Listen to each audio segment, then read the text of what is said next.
do.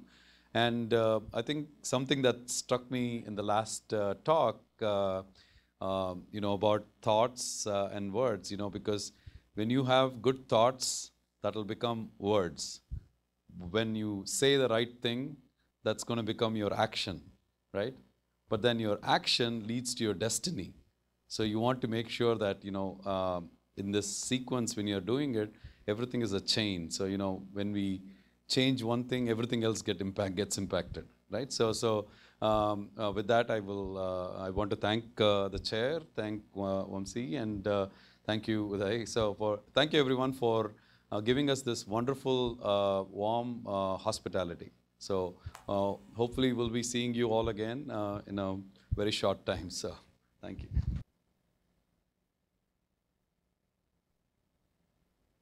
Happy Independence Day, everyone. Well, I have very emotional and beautiful time in the last few days. And I was also thinking, actually, as these last few days we were discussing also on various ends. This actually started, as I was telling first day, it started a long time ago with Vamsi and I discussing on these things. But behind the scene, there were other aspects where I had to convince and ask Carlos that this would be an amazing opportunities. And if you guys have read some of my work, it's in leishmaniasis. And if you see that leishmaniasis work that I published was at the time when I was doing my dissertation, which was on a different subject, but I was passionately involved in doing something, giving back in some way to my home country here, India. So this workshop was in this continuation of that. And Carlos have been very impressed, and he was talking to me so highly about how this culture has been so adaptable and acceptable and warm. And he's so impressed. And we discussed so many opportunities in future to occur in these directions. So what I also want to say, this have been possible also because of the speakers who have been here for this workshop, whether it is from Europe, Louis is from Europe, from Africa, and also Indian speakers. They were kind enough to come, take off their time to come, and Puerto Rico. So this is, if they would have not come, this workshop has not been that successful. As Carlos and Padu was referring, there are important aspects that we try to give. This is not about the methods that we were trying to give in lessons. It was more about how we see things and how the new world or future is going in which directions. So I hope you guys have got that idea from all these lectures and workshop sessions here. And I'm very grateful to the local organizer, Vamsi, and Professor Barua, and you, and every whole team. Actually, it's amazing job from the day one when we landed at the airport to the last day. And thank you all, and hope this. Let's give a round of applause to the organizers and the local team. And I also want to recognize two people who came with us. Caesar, who is there and with the camera, he has been amazing. He's a graduate student in my department, and Mugdha sitting right here. They have done this workshop. They actually do the workshop in our US also. Let's give the round of applause to both of them as well.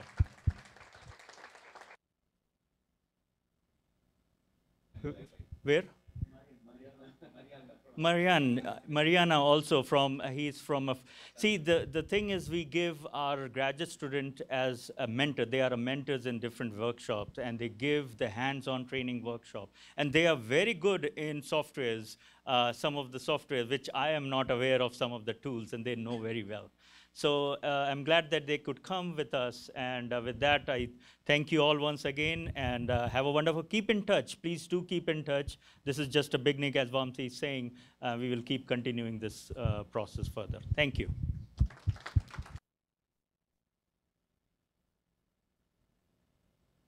So, Sairam everyone, happy Independence Day again, because as many times we say that, that much happier we feel. So anyway, on my behalf and behalf of the Institute and the department, we thank everyone who came here, especially Professor Carlos, Anuj, Mubai, and Padmanabhan, and all of you here. And this is, as we have been saying, a very good beginning for us. And university is supposed to be a place where all kinds of streams of knowledge, wisdom that comes in, and what comes up is the mixture, in good proportion, the wisdom that comes out, and that is seen in the products, as Professor Carlos said. So the people which comes out of the university will bear the testimony of these activities that we are having here, I am sure, because this 3 days workshop have been highly impactful. I am sure our students and everybody else who attended here will carry something, and it will be seen in their work in future. That is, I think, is certainty. Am I right? Yes, sir. Okay. So that is one certainly very good thing that is happening. And as all of us have been talking, that we want to continue to do this kind of work. I request all our national participants from various institutions, all of us are teachers, and we want to bring good things to our students so that they will further carry it on.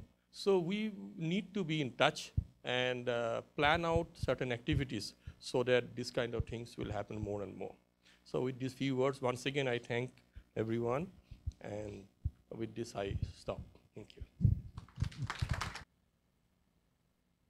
Actually, I forgot one very, very important person here, and that is Nora, Carlos' wife. Let's give a round of applause, because without her, Carlos would not have been here, by the way.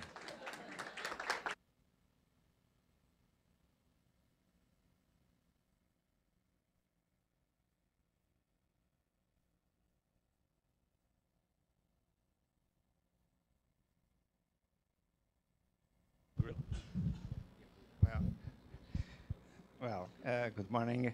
Have a nice Independence Day. I didn't prepare any speech, but it's just, it's difficult to describe the feelings what I'm at the moment I have, I want to say a beautiful sentence from Deepak Chopra that express the moment, I believe. Everything happens in our lives for only one reason: to move us in a higher level of consciousness. And I think for me, every moment matters. And I hope you have also this kind of thinking. And I wish you the best of luck for your future life. Okay? Thank you very much for this time. Well, thank you. Anybody else? You can just pass on the mic. I wanted to talk in Hindi again, but I can't. You know my phrase, sab acha hai. But in any case, all that is good, this is from the Bible. All that is pure, all that is noble, in this think, and the Lord of peace will be with you. Amen. That's it.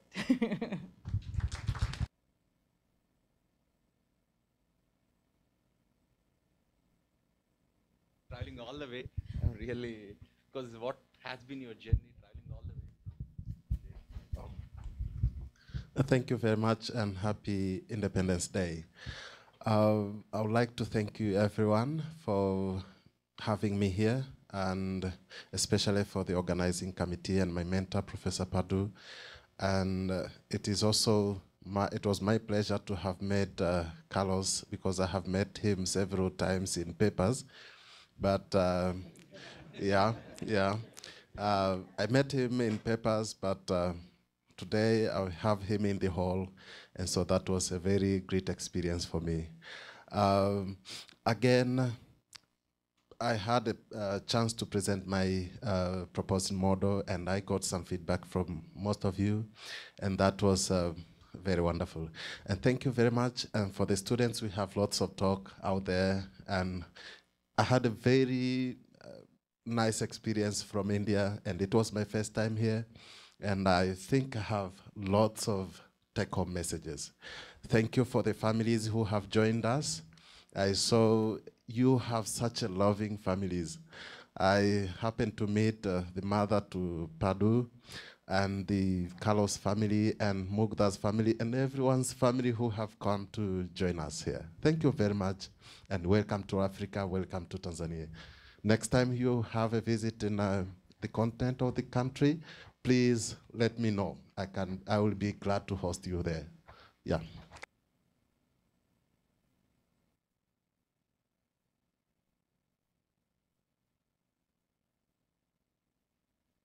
We thank you all, sir, for making it here.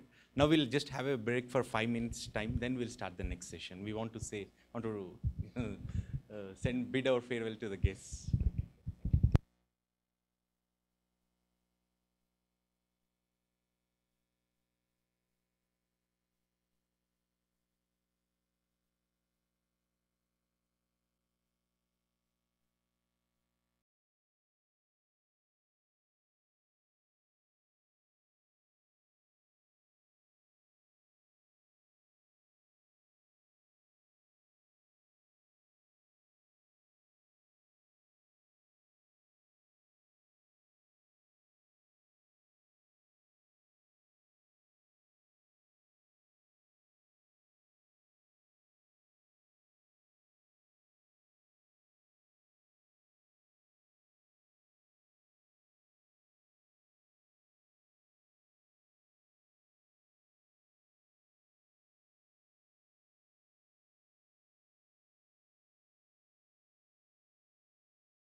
Prashant, Dr. Prashant.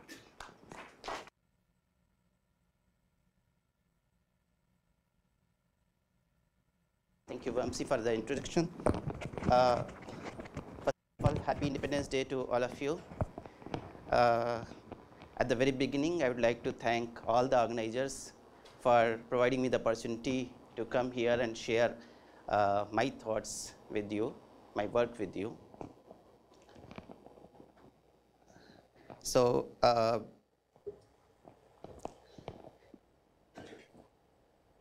the talk is organized in the following manner. It's like, first I will provide about the introduction and motivation, and then I will describe about the model, and then I will talk about corresponding optimal control problem, and then finally we'll talk about the conclusion. And so before I go to the main topic, I thought it's a right platform to share few things about my institute from where I belong to.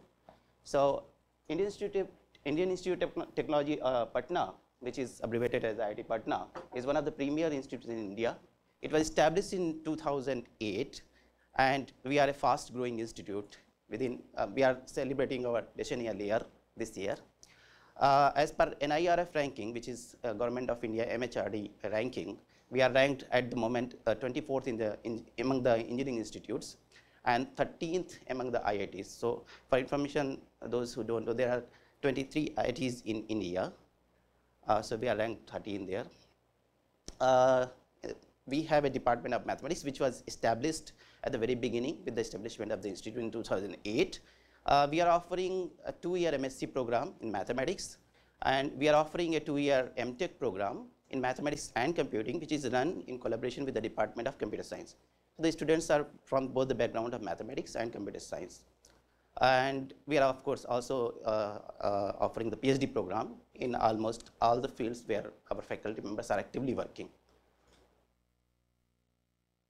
This is about some of you as opportunity for those who are young PhD students, or those who are looking for like they are at the verge of completion of the PhD, or they have completed PhD.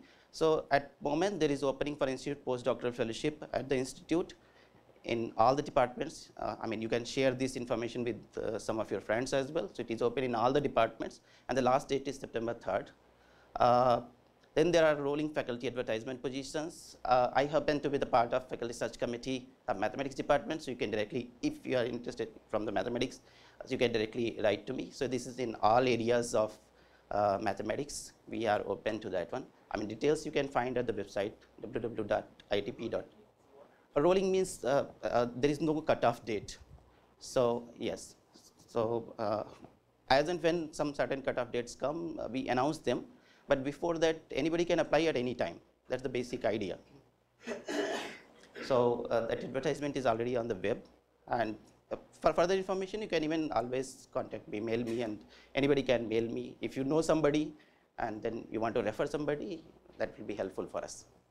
So with this, I move to the topic, impact of information and treatment on disease dynamics, modeling and control. So if you see that there are certain terminologies which are there, so I thought that I should be trying to explain them and taking a few minutes before I go to the main topic.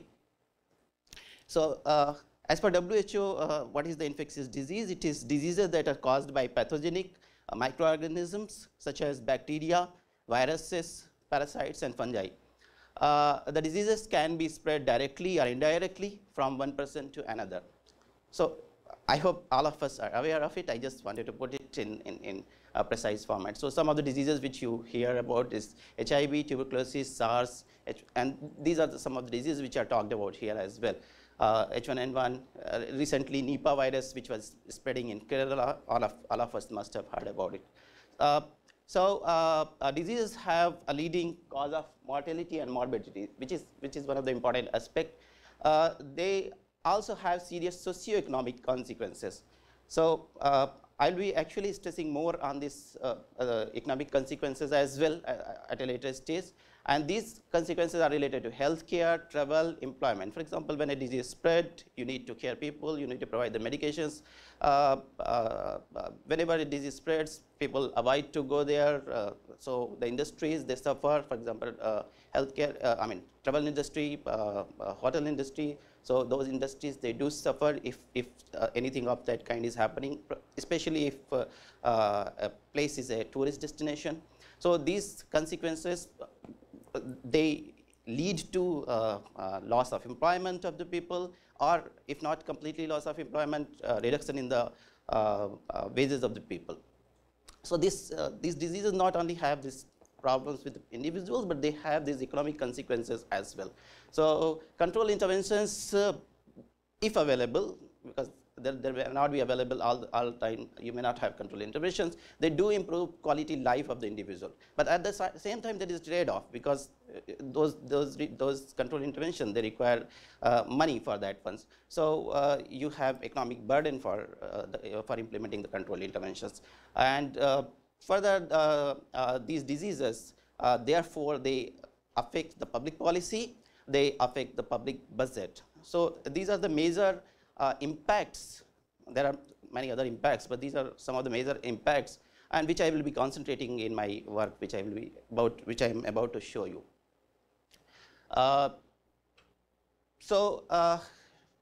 Since I think we all are aware now, but still for the sake of completeness, I have put this slide, that what is the basic framework for modeling. So we will be considering this compartmental model, where we will divide the entire population into compartments, where S is divided as susceptible population, which are prone to infection, I is infected population, which are capable of spreading infection, and R is recovered population, which is immune to the infection in a certain sense.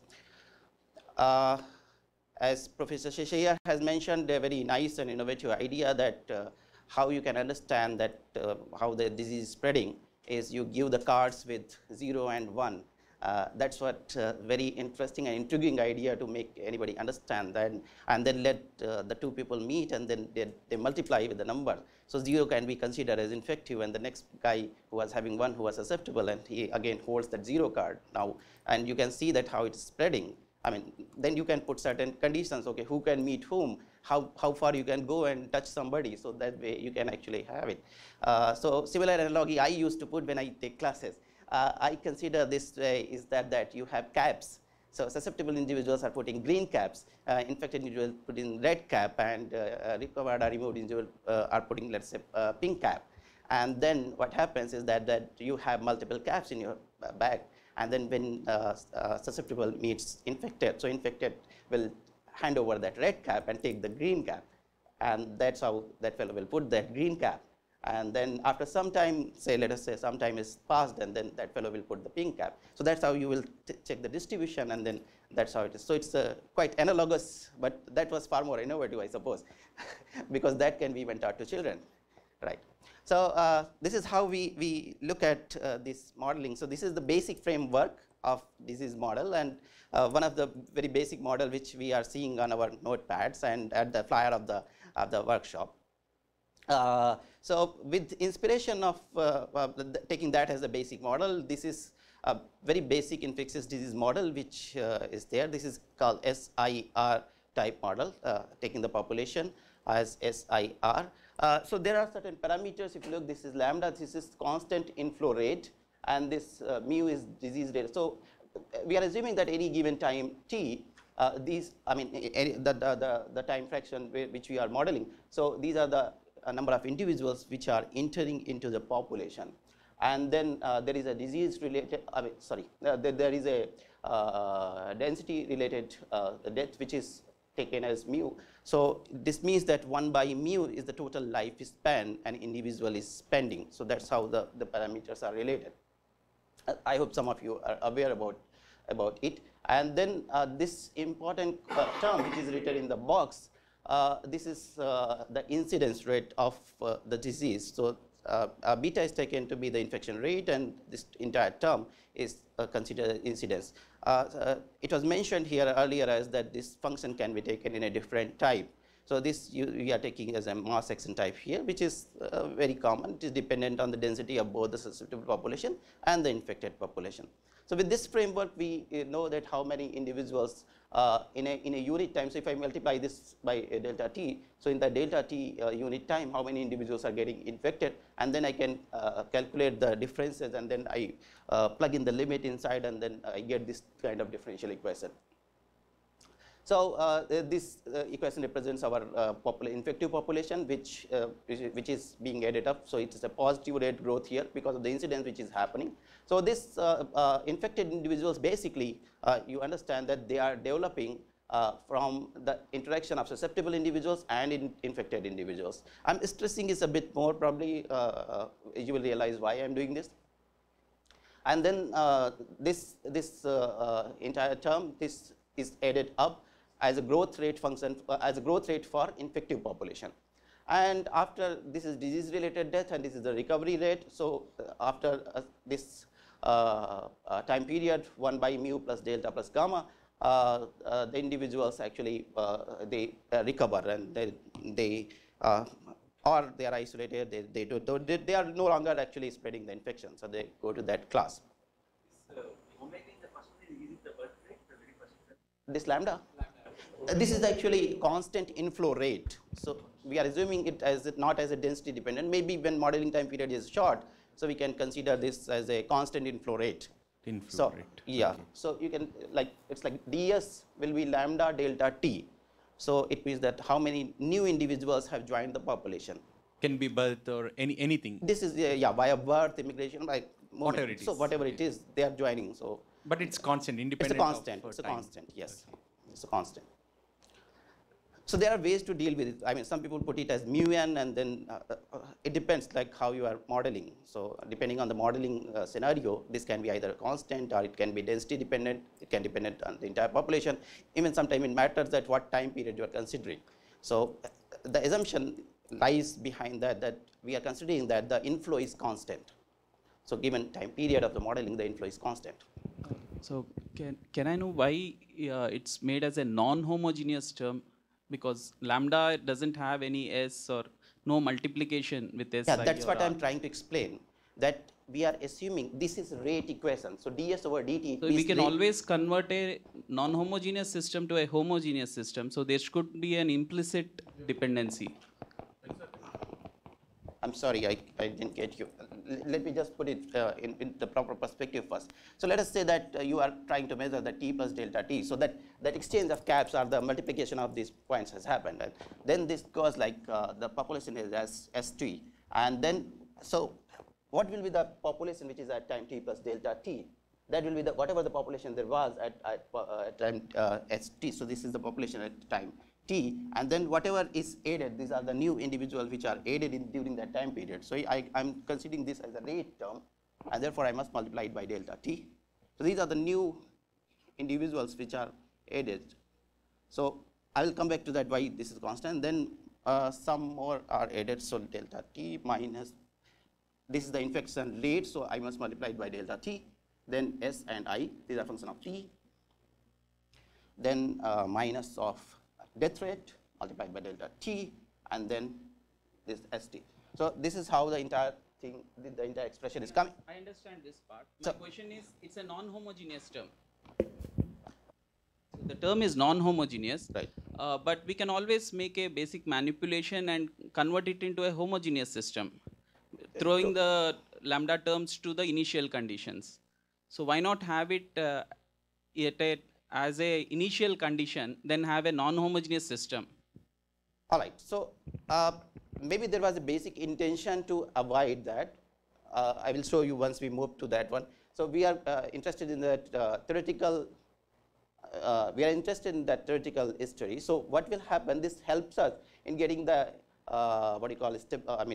It helps us in getting the steady states or equilibrium points, and there we will get them with a simple calculation. So we know that okay, at this time t naught, what is the population, or how at the limiting time what will be the population. For example, here if there is no infection, there will be no term, this term will not be there, and therefore as t progresses to infinity, what you will get, and the limiting condition is that your s population will go to lambda by mu, which you can easily measure that what will be the total population at any given time t. Right. And furthermore, yes, I mean it is helpful. So you can also take it as mu n, and I mean there is nothing wrong if I take it here as mu delta t times n, which is a population, I mean which is dependent on the total population. But suppose that n is not changing drastically, then what you can do is that you can consider that n to be a constant. So mu n will become a constant. That will be ultimately a lambda as a constant. So maybe I would say that we want to take the most general possible case. Yes. Homogeneous can become a special case of non-homogeneous. Yeah, definitely, that is what the point here, and that will be furthermore generalization, and that will be again dependent on what question you are posing, what time period you are studying for. I mean, this is assumption that lambda must be constant. Whether we should have it as a constant or not, that depends on what kind of problem we are posing. So here is the homogeneous is used in the two sets. One in terms of population. Yeah. One in terms of he is asking about the mathematical point of view. Yes. Non-homogeneous, homogeneous. So he is asking about I don't know population about or Dr. Parveen. You are asking about population wise, because there are two population, homogeneous, heterogeneous. In population wise or mathematical form? Probably in mathematical form, if I understand it correctly. Okay, okay. Because this is a very basic assumption for SIR model that these people are homogeneously mixed, right. Because otherwise we'll have problem in that. And that's how the next assumptions will come. So, may I? Yes, please. Sure. Just a comment. Yes, sure. In the basic SIR model, you don't have the lambda, yes. And you don't have the negative mu s, negative mu I, negative mu r. If you just simply add the three equations, you have ddt of s plus I plus r. S plus I plus r, if you are thinking of a finite population, is the total number. Then ds dt plus di dt plus dr dt should be 0. So when you add the whole thing, it should be 0. So in general, when you just have the most basic model, everything will add to 0 on both sides. Right. Here, of course, that term is there. Okay, just wanted to make a comment. Yes. So that's why I started at the very beginning that there is a model which is written on everybody's notebook and also on the flyer. So I started with this one where we are also considering this, the birth rates and the death rates are the immigration and the population. So these are also considered here. So it gives little bit further, one step further. So I did not consider, but of course that is the basic model, the one which is there. And this is a modified version of that one. So we basically wanted to emphasize on this particular term beta Si, which is the incidence rate here, that how the infection is. So whether we should be taking it as a mass action type or some other type, I will come back to that one. Before that, I will also want to introduce that in the previous case, we have not considered that the population is moving back, that the immunity is not waning, but in this case that if immunity is waning, this population will revert back. And then they will again join the susceptible population. So that depends again the time period of study. If the waning period is too short, you can ignore it. If the waning period is not too short, then you may not be able to ignore it. Further, this is modified to another by including another class of equation. It was mentioned in some of the talk. Delta naught into R, they're directly coming to the recovered class from susceptible delta naught into R. So they don't go through the infectious class. Delta, a part of the susceptible. I'm sorry, there is a mistake here in minus and plus. So this is minus and this is plus. That's what this is typo error. Okay. So these are moving because this is immunity which is waning. So they are moving from the. Move back to yes. I'm sorry, there is a mistake here. Okay. So this should be minus and this should be plus. So these are moving from the recovered class and moving to the susceptible class, and becoming susceptible again by passing out certain time period in that recovered population. And then further, when we move to this the same mistake is here again because it's copy and pasted. This is there. So kindly ignore it. And this is a negative term, and this is a positive term. So along with all of the previous three equations, there is another exposed class. The exposed class defines the people who are they have got the infection, but they are not infected. I mean, they are not showing the symptoms. So, but they. Depends, like sometimes they can be infectious and they cannot be infectious. So there are many modifications, and then they depend from disease to disease, and again the question which one is posing here. Another important aspect which I wanted to highlight here is that about this beta Si term. That's why I mentioned it there. So this incidence rate term can be actually modified to this beta Si over A plus I. It was work of Capaccio and Serio, which was published in 1978 in Mathematical Biosciences, where it tells that when the infective population is large, there is a possibility that this infection may not be, mass action type. Rather, larger infective will lead to the saturation of this infection rate. And that's what it shows here, I over A plus I. So if you say that I is very large, then this I over A plus I will tend to a constant number. So that's how it happens. Like, let's say I tends to infinity mathematically, so this will become 1 here. So that is one of the modification, and why that modification appeared here, because if larger number of infective are present in the population, then the interaction between all infective and all susceptible, because that's our basic assumption for homogeneous models, that may not be at the same rate as it was happening earlier when the number of infective population was a little smaller. This is understandable because everybody is not going to approach each and every infected individual. So the rate will saturate after a certain time. So this saturation is very important aspect which is there, which is because of the larger number of infective population. So with this background, we try to understand what are the major challenges, and the major challenges are determination and implementation of suitable control policies.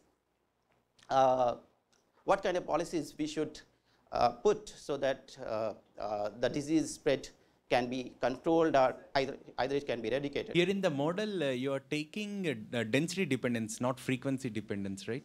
Density transmission or frequency transmission, because the incidence rate of incidence beta SA. So it's like frequency. It's frequency. Yes. Okay. Okay. Right. Right now it's frequency. Okay. Because by n you get in density dependence. Yes. Yes. So yes. here you are taking only the frequency. Yes.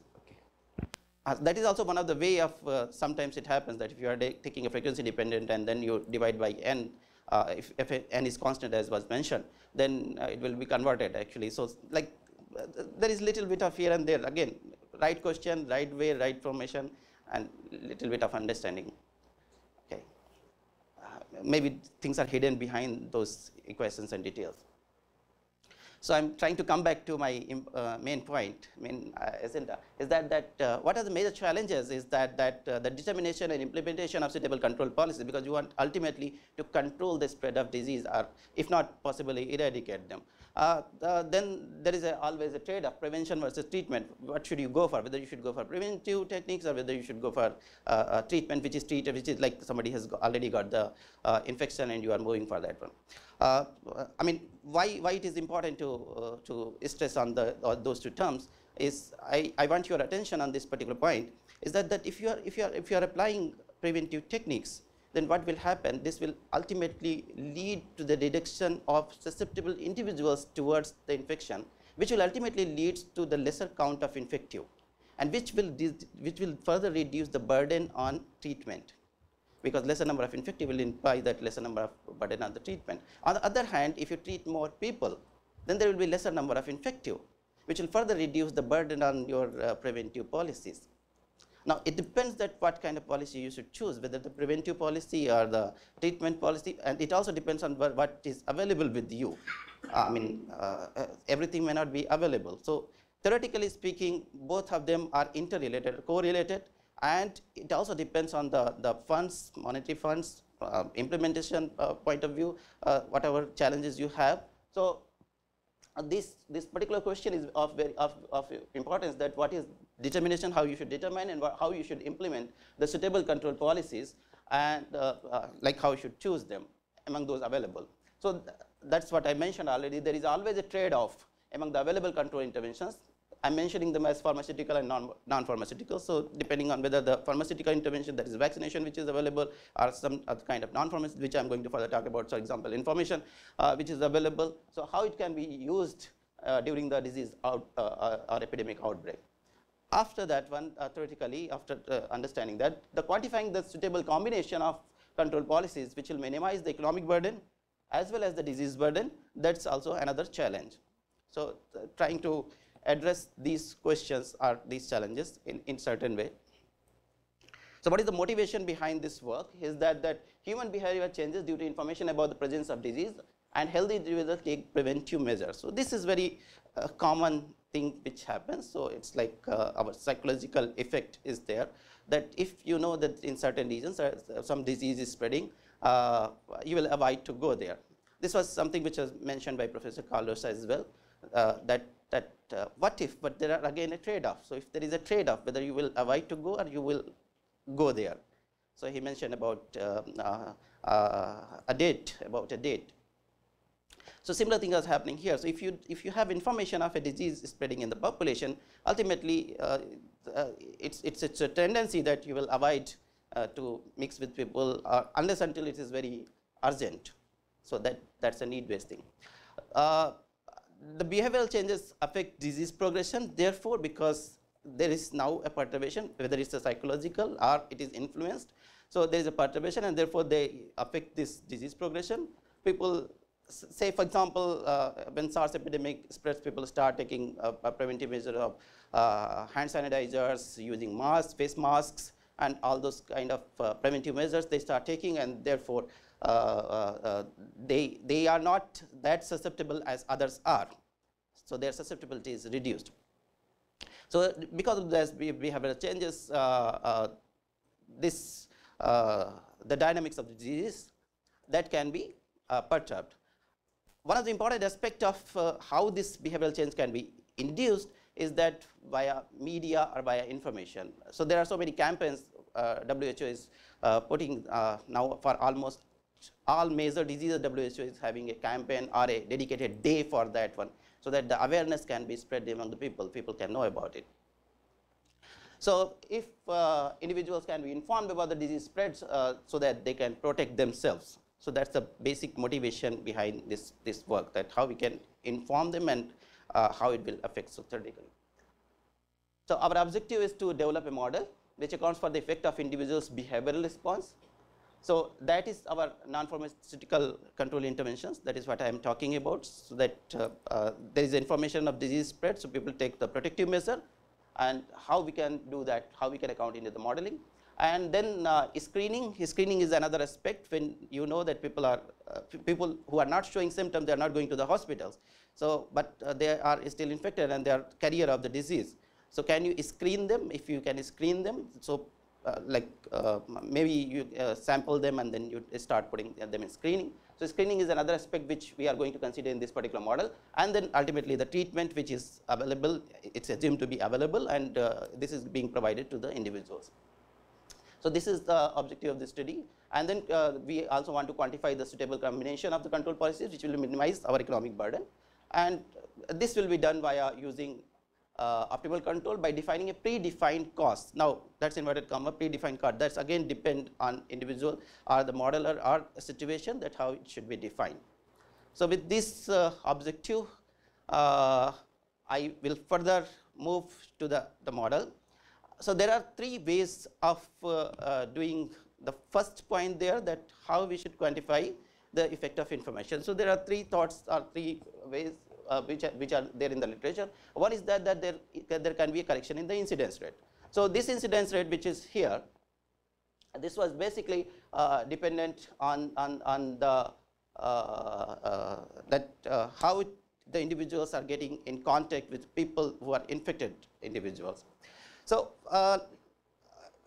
as I told you, when a disease spreads, what ultimately happens is that people will start avoiding contacts, maybe they don't go, and there is a psychological change. So ultimately it is leading to the reduction of possibly the number of contacts which would have been there if there was no information. And how that information is coming is via the count of infective. So that's what it was thought, and then there are models which have thought that they have made a correction there in this infection rate term, beta 1 instead of beta 1, they have written it as beta 1 minus beta 2, I over A plus I, or alpha plus I, this is some constant. So it's again a saturation type function, that if infective population is smaller, it is being reported, people start taking precautionary measures, so the rate start decreasing, and after a certain time it will saturate to a certain level. That may be dependent on the ignorance as well, and the count of infective, that okay, let it be there. So this is one way of modeling it. Another way of modeling is that partitioning, which some of you have seen in some papers, the partitioning the entire population, that means making more compartments. So in that way, what will happen, you divide the entire population into aware population and unaware population. Aware population is the population which are aware about or which know about the disease, and unaware is those who don't know about the disease. both of these methods have their, the modeling approaches have their pros and cons. So we actually were inspired by another idea, which was used by Alberto Donofrio, by choosing information as a source of virtual immunity. So they used. Do you have any definition of, I'm just casual asking, beta 1 rate, beta 2, because beta 1 I understand as it is for the infection transmission probability. Right. What can beta 2 be? I'm just asking when you're subtracting that. Yes. So this basically is represented in terms of, again, so one can interpret it as this is information, whatever is the information there. So infective population induce the information impact on that infection parameter. So this is impact of information or awareness, or you can also call it as the authors have called there, the media impact. So there is a media which is like mass media, print media, which is spreading the information, and this rate constant will be dependent on that. So suppose you close it, you shut it down, beta will be 0. Higher the rate, so it will be higher. So that it reaches a saturation because the formula it has to reach saturation. Again, there are like mathematical aspect and biological aspect. So this will also contain that mathematical aspect, because if it doesn't reach saturation, and there is a condition that beta 1 should always be larger than or equals to beta 2. Otherwise, this will have a negative impact on that the disease dynamics. So instead of infective population going out of the susceptible population, they will start it coming inside the susceptible population. So in order to avoid that, this certain restriction that beta 1 has to be larger than or equals to beta 2, that restriction has to be put. So we follow this thought that by choosing the information as source of virtual immunity, how we are defining this virtual immunity is that maybe I will take just 1 minute for this one. So when we are informed, or when you know, or when you come across that there is some disease which is spreading, and you also know that there are certain protective measures which can be taken. For example, I given the example of SARS. So in that case, what happens that you don't want to be prone to the infection. So you want to protect yourself as much as you can. So let us say that it's, or even for the vector-borne diseases, it happens that people use mosquito nets. So that comes via that, okay, suppose I know that here is malaria which is spreading, or dengue which is spreading, then what I will do, I'll either try to protect with my mosquito net, or use some kind of, mosquito repellent or something I will be using. So that protective measure which I am using, that is basically, it's a kind of information, via information through which I am getting induced, I am protecting myself. So in case of SARS and other epidemic where you use face mask sanitizer, so this makes you virtually immune. You are not exactly immune to the infection, but it makes you virtual. That's why we are using the word virtually. It makes virtually immune to the infection, and that's the entire idea here. So this is the basic framework of the model which I am trying to discuss here. Susceptible population. So these are again constant inflow rate. Assume that the population, the modeling time period is short, and therefore this is going to be this way. And this is again, I hope this everybody understand that these are death rates which are in all the population. This is the interaction term which is taken again depending on, it's inspired by the Capasso work. So depending on the density, one can ask again, why did you put alpha 1 here? Maybe I'll come back to that one later on.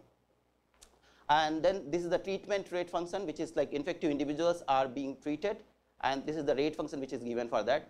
As the treatment supply is not indefinite or infinite, so therefore you have to put it in terms of saturation so that your treatment saturates to a certain level. And this U1 rate, we are screening the individual. So screening is put in the exposed population. So those individuals who are screened, they are actually either isolated from the population, or they are not any longer actually spreading the disease. So similar way, those individuals who are in the treated compartment, they are also not spreading. So those are the assumptions which are putting here in this particular model. So and this epsilon is the rate through which an exposed individual is becoming an infected individual. So you can say that 1 by epsilon is the time period through which this individual is remaining in the exposed class, and then it is becoming the infected individual. So this is the corresponding model which we have defined here, SEIR. That's the reason why I took the time there to explain those basic models. So this is basic SEIRS. Most of the terms are similar except those which are written in the red color. I've explained almost all the terminology there. Excuse me, I had a question on your previous slide. How can a susceptible become recovered? How can a susceptible? Yeah, that's what I'm coming. Please allow me. Good. So now this is the model equation. As I told you, this whatever is written here, apart from this expression, whatever is written in the red color, this is I'm going to explain. So this part is already done. The theta s is the rate of information via which the individual is becoming virtually immune. So this is a kind of virtual vaccination. What happens when you give somebody a vaccination? That person becomes immune to that disease, and then that person moves to the immune class. This R class is basically immune class. So in the similar way, if I give you a thought, okay, you have to use protection. For example, in case of STDs, you have to use protection. So although none of the protection are, no protection can be 100% effective, but if that protection is being used, this means that you are basically virtually immune. You are not completely immune, but you are virtually immune. And therefore, I can consider, provided you practice it. So this theta has this term that we have considered is that the rate of information as well as what we call is that the responsiveness factor. So this theta has those two factors, the product of two factors. So one is that you gain the information, other is that you respond to the information. So if they respond to the information, then you become virtually immune. And that's how these individuals, they go out, they don't participate in the infection, and they go and stay in that virtually immune class, which we have defined as R class. So that's how we are adding it up. So this probably explains that, and that's very important question which you have asked actually. This is what I was to stress here. Maybe I would just add a point. Is it? Maybe Please. I feel personally, suppose if it's a infection, I would say directly from the susceptible, I would say he would come to the exposed class, but because of his vaccination, he can directly go to the recovered class. It's not that we run away from the infection, though infection is there. Though I get exposed, it actually does not become an infection. Maybe, I'm just... So definitely that is the same idea. So in that case, you become immune to the infection. But you can travel from the exposed class to the recovered class, maybe, because you get there is no way that you may not get exposed to the infection. Right. So that depends how you classify the exposed individuals. So we are classifying the exposed individuals who are exposed potentially, who can be infected. So potential infected individuals. So that means exposure in any kind of disease, exposure is there. Everybody meets like that always happens. For example, like when we meet anybody, like infection is there all around. Somebody gets infected, somebody does not get infection. To the best of my understanding, it happens maybe because of the different immunity level or certain other factors, which are maybe the adequate contact is not there. For certain disease spread, we call it adequate contact. Not only contact is important, but how that infection is being transferred. So probably it is a kind of shield which is giving you, right? I hope I'm able to, yeah. So this is one of the important point which is asked, and I mentioned and then this is the screening rate at the U1 rate we are screening. That can be actually questionable, but we have taken it as a linear just to avoid certain complicacy at this moment. Then we have taken the saturated treatment depending on the resources, and then these individuals, they move to this non-infection spreading class. So these individuals are not spreading the infection.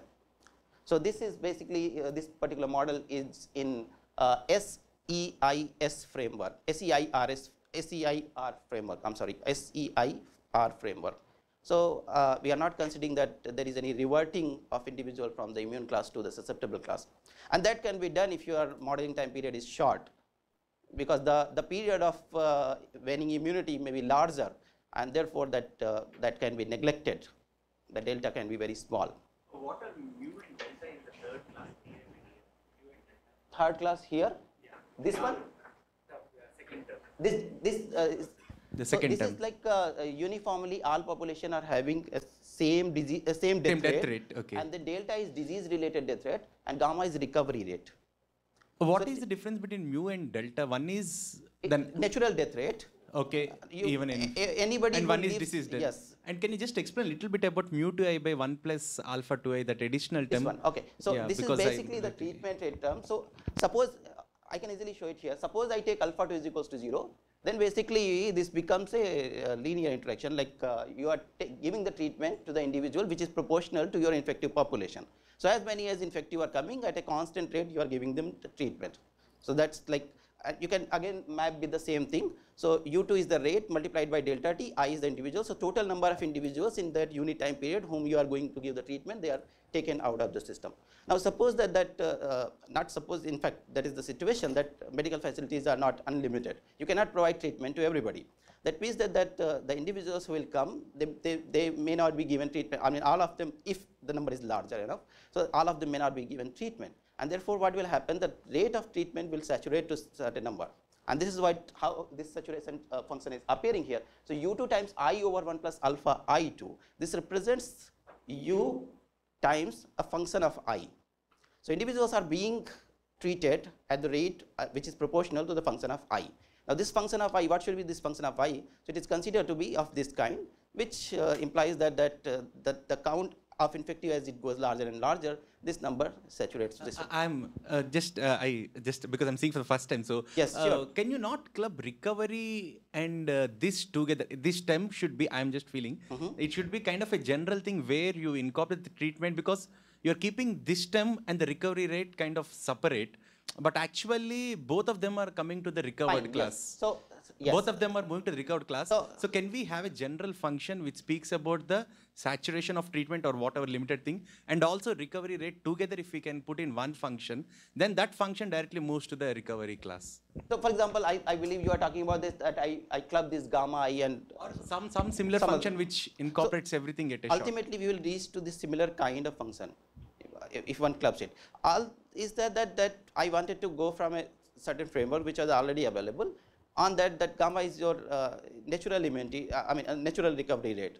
So even sometimes to some diseases it may not happen, but to some diseases it happen, there is a natural recovery. Keep it independent. So for both. that's, okay. I mean, just to keep in that framework, but this can be ignored. Gamma can be always treated as 0. So this is further a generalization of that 0 case. Okay. Right. Otherwise one can simply calculate. So right question, right way of answering it. So that's probably the answer for this particular question. So with this treatment and this information induced protection, we define this model. So that is going to be our basic model for the entire analysis and discussion. Okay. So what is novel here is only this factor which is being taken. And when I go forward, I will come back anyway if there is a necessity. Okay, so I also want to explain one important point here when I'm at this treatment rate, since you have asked here. So if I take alpha 2 is equals to 0, that means that I am able to treat every individual because my treatment rate is linear in that case. But if alpha becomes larger and larger, imagine what will happen is that the saturation then will start coming into picture. Larger number of individuals will start affecting the rate. So the denominator will become larger and larger, and that means the entire rate will become smaller and smaller. So treatment rate will start decreasing as alpha becomes larger. That means alpha is a kind of parameter which is representing what is called is delay in treatment. So longer the value of alpha, longer is the delay in the treatment which we are going to provide to the individuals. So that's a basic interpretation, and why I am coming to that, I will come back when I will come back here. So these are in fact the parameters which are, I think, explained. If anybody has any doubt, I can further stress maybe upon that. Last session, maybe. No, please. Because as I see clear, because ecology and epidemiology go hand in hand. Hand. So what you are doing here is actually whatever cases. First one, if it's linear, it's called holding 1. What you have written here is actually holding 2 response. Definitely. So the other things can be holding 3 and holding 4. When you put it, you can actually work the entire. Definitely. So that also depends. So there are, in fact, this is not you can say sole contribution. There are models where in SCIR framework or SIR framework or SIS framework, people have used Hawley type 1, 2, 3, 4, all kind of treatment rates, and I mean, there are analysis theoretically they have explained, because all functional responses are these numerical responses are different. So therefore, those are being taken care of. Only difference is here is that I am taking them in my framework. addressing those 3 questions which I have posed at the very beginning. This is customary to represent that there is a biologically feasible reason where we can find the solutions to the system.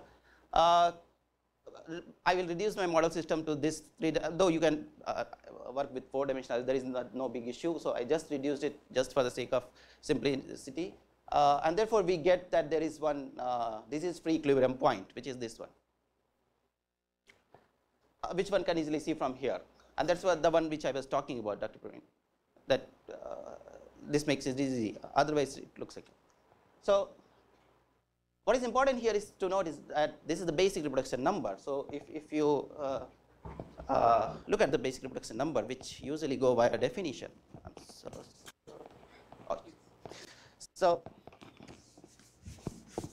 usually we define basic reproduction number, which has already been defined here, is that this is the number of secondary infection created caused by an typical infected individual in a virgin population. So the total population, there is no infection in the population.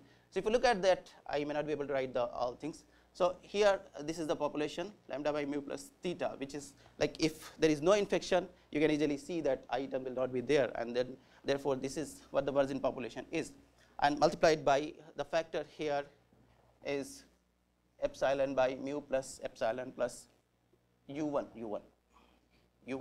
and then multiplied by beta over mu plus delta plus gamma plus u2. I'm just quickly writing it, not wasting my time here.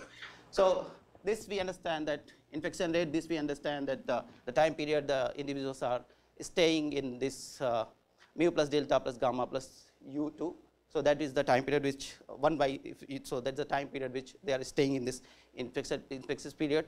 So this is the total infectious period. So this represents, if nothing else was there, this will be representing with multiplication of the virgin population your R0, basic reproduction number. What is this? This is actually the probability that the fellow is surviving through this exposed class, and he is becoming the infective. So this epsilon, this relates with this probability, epsilon divided by mu plus epsilon plus u1. So that's what is multiplied. So out of not all the contexts are the infections which are caused there, but this has to be multiplied so that this will give you the basic reproduction number.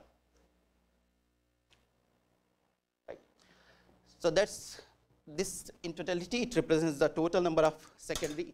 Sorry, it represents the total number of secondary infections which are there via one infected individual. How much time do I have? 5 to 10 minutes.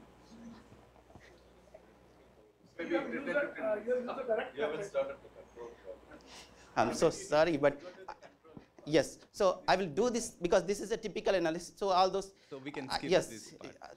What is important in this work is this particular model, because definitely rest of the part are one can typically do. So one can easily see what is happening. I will stress upon a few points in between. I will, instead of 5 minutes, I will take the permission for 10 minutes. So there are infected, and this is something which happens when you have saturation. So this is a typical result that your even basically we named as, okay, I'm sorry, I have to again go back. So even we named as this disease-free equilibrium, and E2 we named as your endemic equilibrium. So E1 is locally asymptotically stable under this condition, and it's globally stable under the condition that R0 is less than 1 and alpha 2 should be equals to 0. I want to stress on this point, what if alpha 2 equals to 0, which means that from the model is that this saturation is not there, which means the treatment is linear, which means that you are able to provide treatment to every individual. So that simply means that if you are not able to provide treatment to every individual, which means that there is a waiting period for the individuals who are infected, they will definitely spread more individuals, which means that there is a possibility that your disease may not die out even if R0 is less than 1. Which is one of the pioneer works from Professor Carlos Castro-Chavez, like understanding this basic, this is defined as backward bifurcation. So I will move to this slide here directly. So this is known as backward bifurcation. For this we get a critical quantity or critical number for this. If alpha 2, which is the saturation constant, related to saturation constant, is larger than alpha 2 star. So if your waiting period is larger than certain critical quantity, then there is a chance the disease will survive even if R0 is less than 1. so which is atypical in case of epidemiology. And if alpha 2 is less than alpha 2 star, then there is a transcritical bifurcation. That means that there will be no disease if R0 is less than 1, and only disease will persist if R0 is larger than 1. So this is what I wanted to stress here, is that the backward bifurcation occurs. That critical value, did you find numerically or analytically? Analytically, that's where I referred Professor Carlos' work. That it's a paper. I will refer to that one. Really tough to get such critical points. Yes. Yeah. So one can easily get. I mean, it's not a rocket science. See, we had a lot of issues. Yeah. Okay. So here, this is basically a representation of that result which is there. There is a backward bifurcation which is occurring under certain set of parameters which are taken, and this is the range of the parameter theta. We took this theta parameter, and this is depicting that how these trajectories are moving to these equilibrium, which are infected equilibrium when R0 is less than 1. We are naming them as E3 and E4. So this is E3 infected equilibrium, and this is E4. So one of them is unstable and other one is actually stable.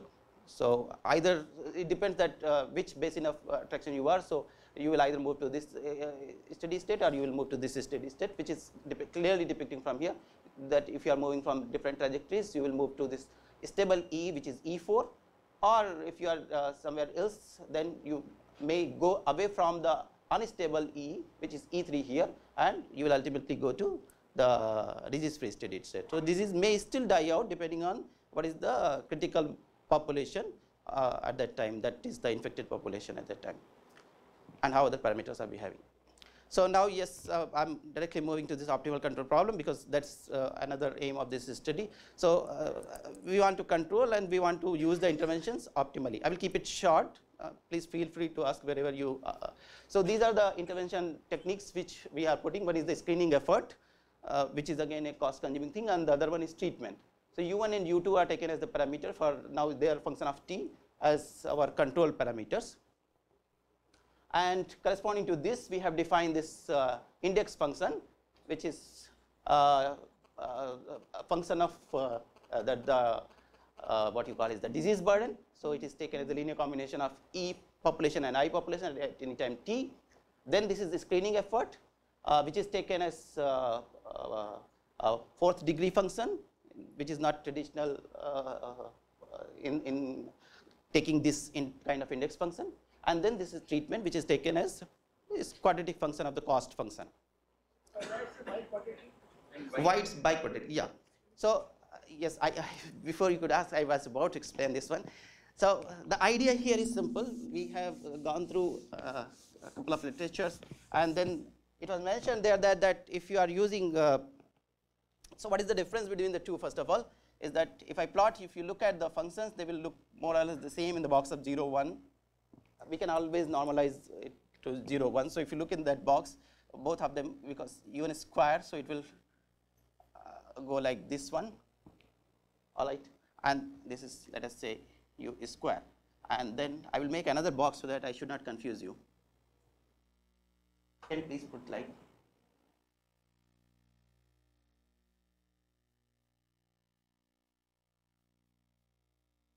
so this is my 0, 1 box, and this is again 1, 1 here. So this U2, and this is square curve, so this will be U1, 4 curve. So now if you look at, the only difference is that this curve is shooting faster when I am approaching towards 1. The steepness is more here in this curve. So how we explain is that these are basically the related cost. Square U2 square is the related cost, which is related to the effort which we are putting for the treatment. So this is cost effort relationship, and here we are taking this, kindly see it independently, don't compare the two. So this cost is corresponding to the effort of screening efforts. So what we are intending to say here is that in this case, if you increase your effort, the cost will increase slower. But here, if you increase your efforts, this is U direction, cost will increase faster if you increase your effort. What I mean to say here is that, let us say that if you are, better I will give an example. suppose that we want to improve our marks. Let us say I'm an average student and getting something like 50% marks in all the examination, and I want to improve 10%. So the effort which I probably need to put will be smaller in going from 50 to 60. But if I want to, let us say again, and rather better student, and then I'm doing, and I'm at say 80%, and I want to change the same change, 50 to 60, here I want to go from 80 to 90.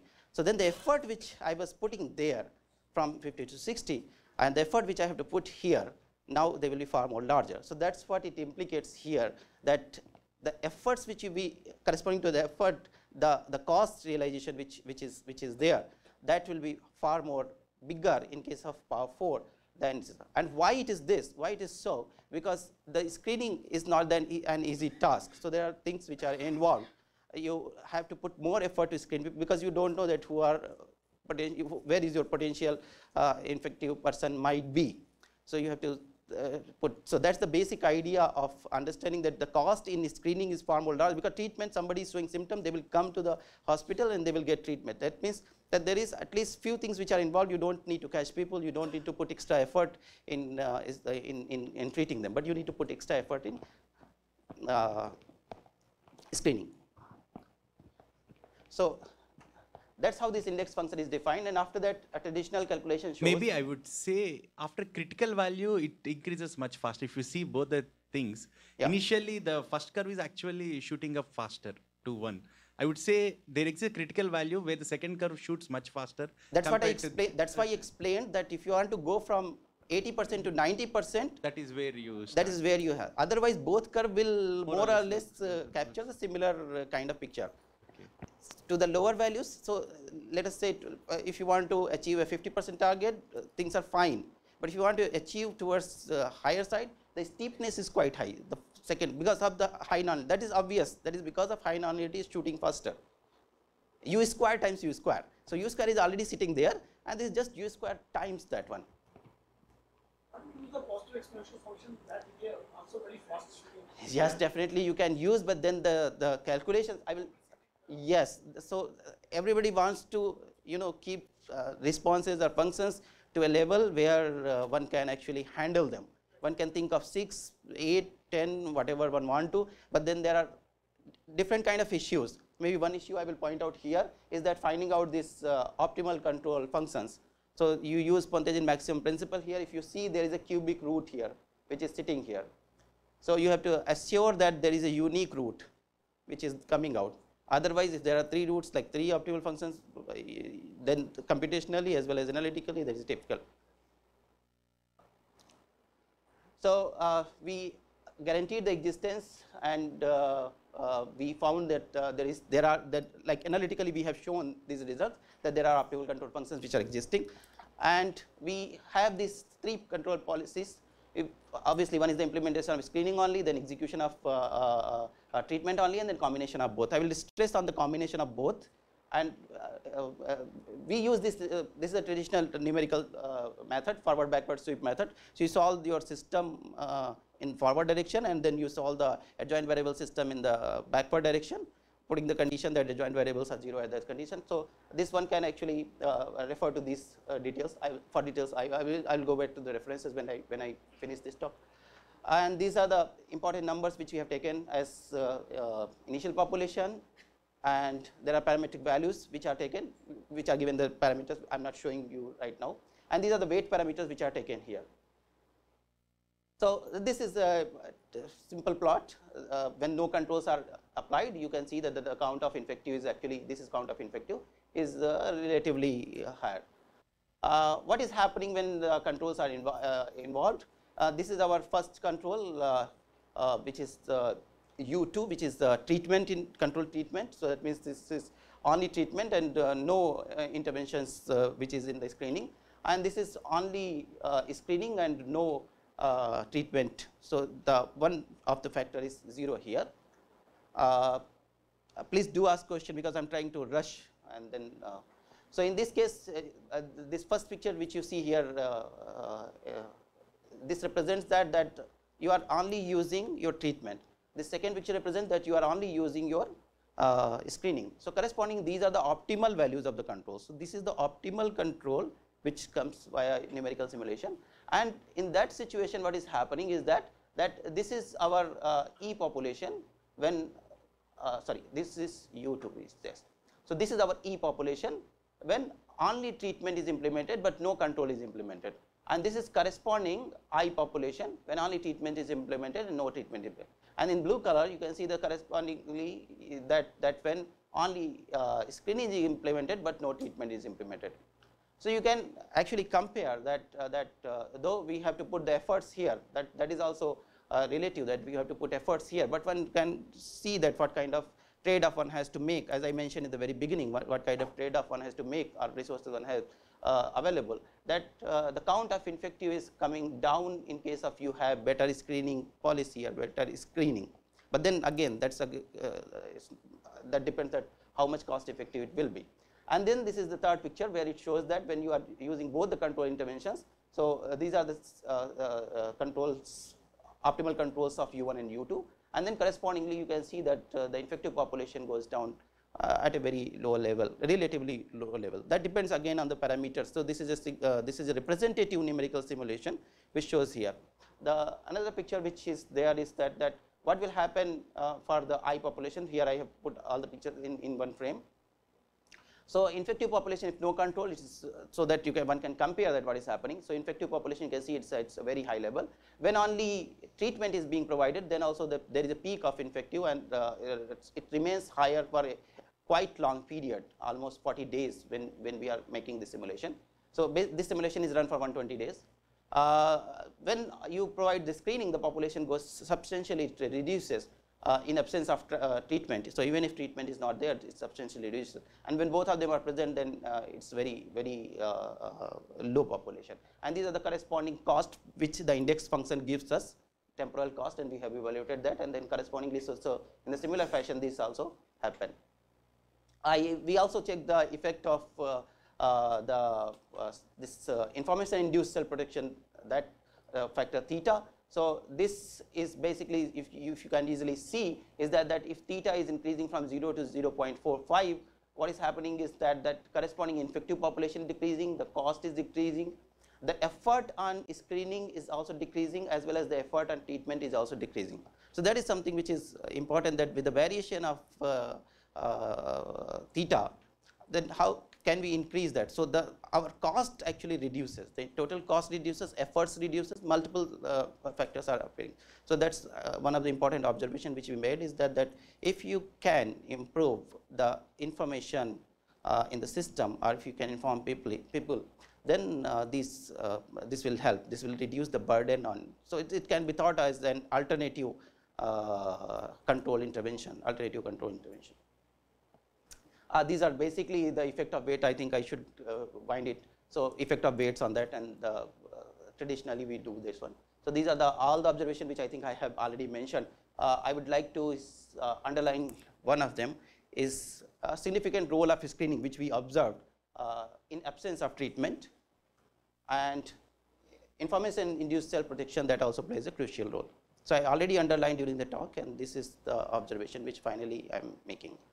So these are the references. This is the first reference where that saturation term was there. These 2, 3, and 4. This Lenhard book, one can refer to if one want to do this. There is program also which is given in MATLAB. I mean, it's a code but you have to modify it according to your need, and which is given there. These books are for basic understanding, and then. Do I need to mention any other? So, of course. So this work also, if one want to refer to, so Donofrio et al. So our work, information industry, is basically inspired from these works, and these are other references which depends, like one can refer to this particular work. These are acknowledgements, Anuj and Professor Piyush Chandra. So Anuj is my student and Piyush Chandra is my supervisor. So 3 generations. Matrix, which is funded. Organizers, I am really thankful. At the end, I think I must mention, I am really thankful. And I have already mentioned to Professor Barua that it's the blessings probably that I am here, and I'm really feeling privileged and blessed at the same time. And your hospitality is excellent. It's like, so thank you everyone.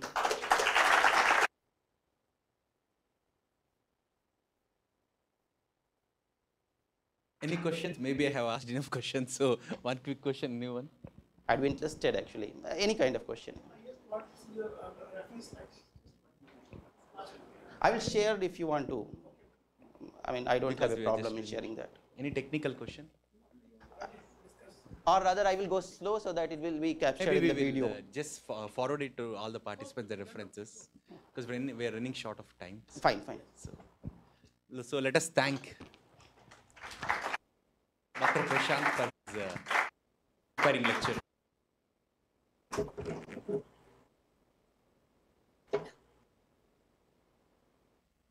Very much.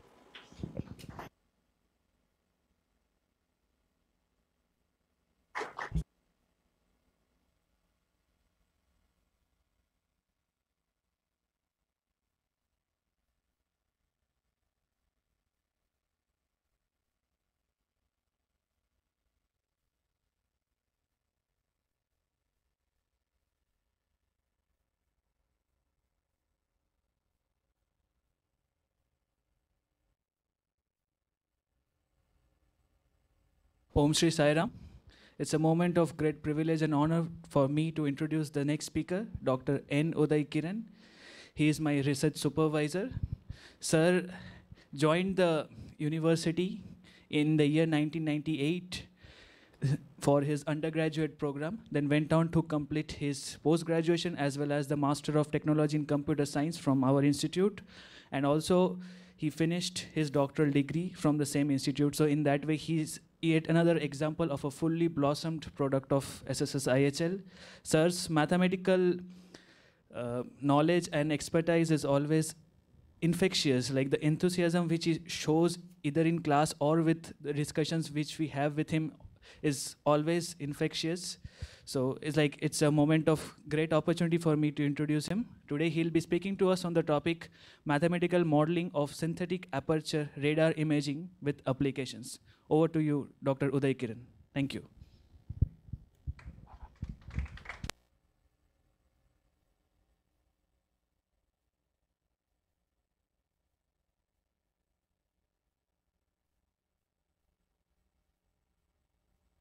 Sairam to one and all.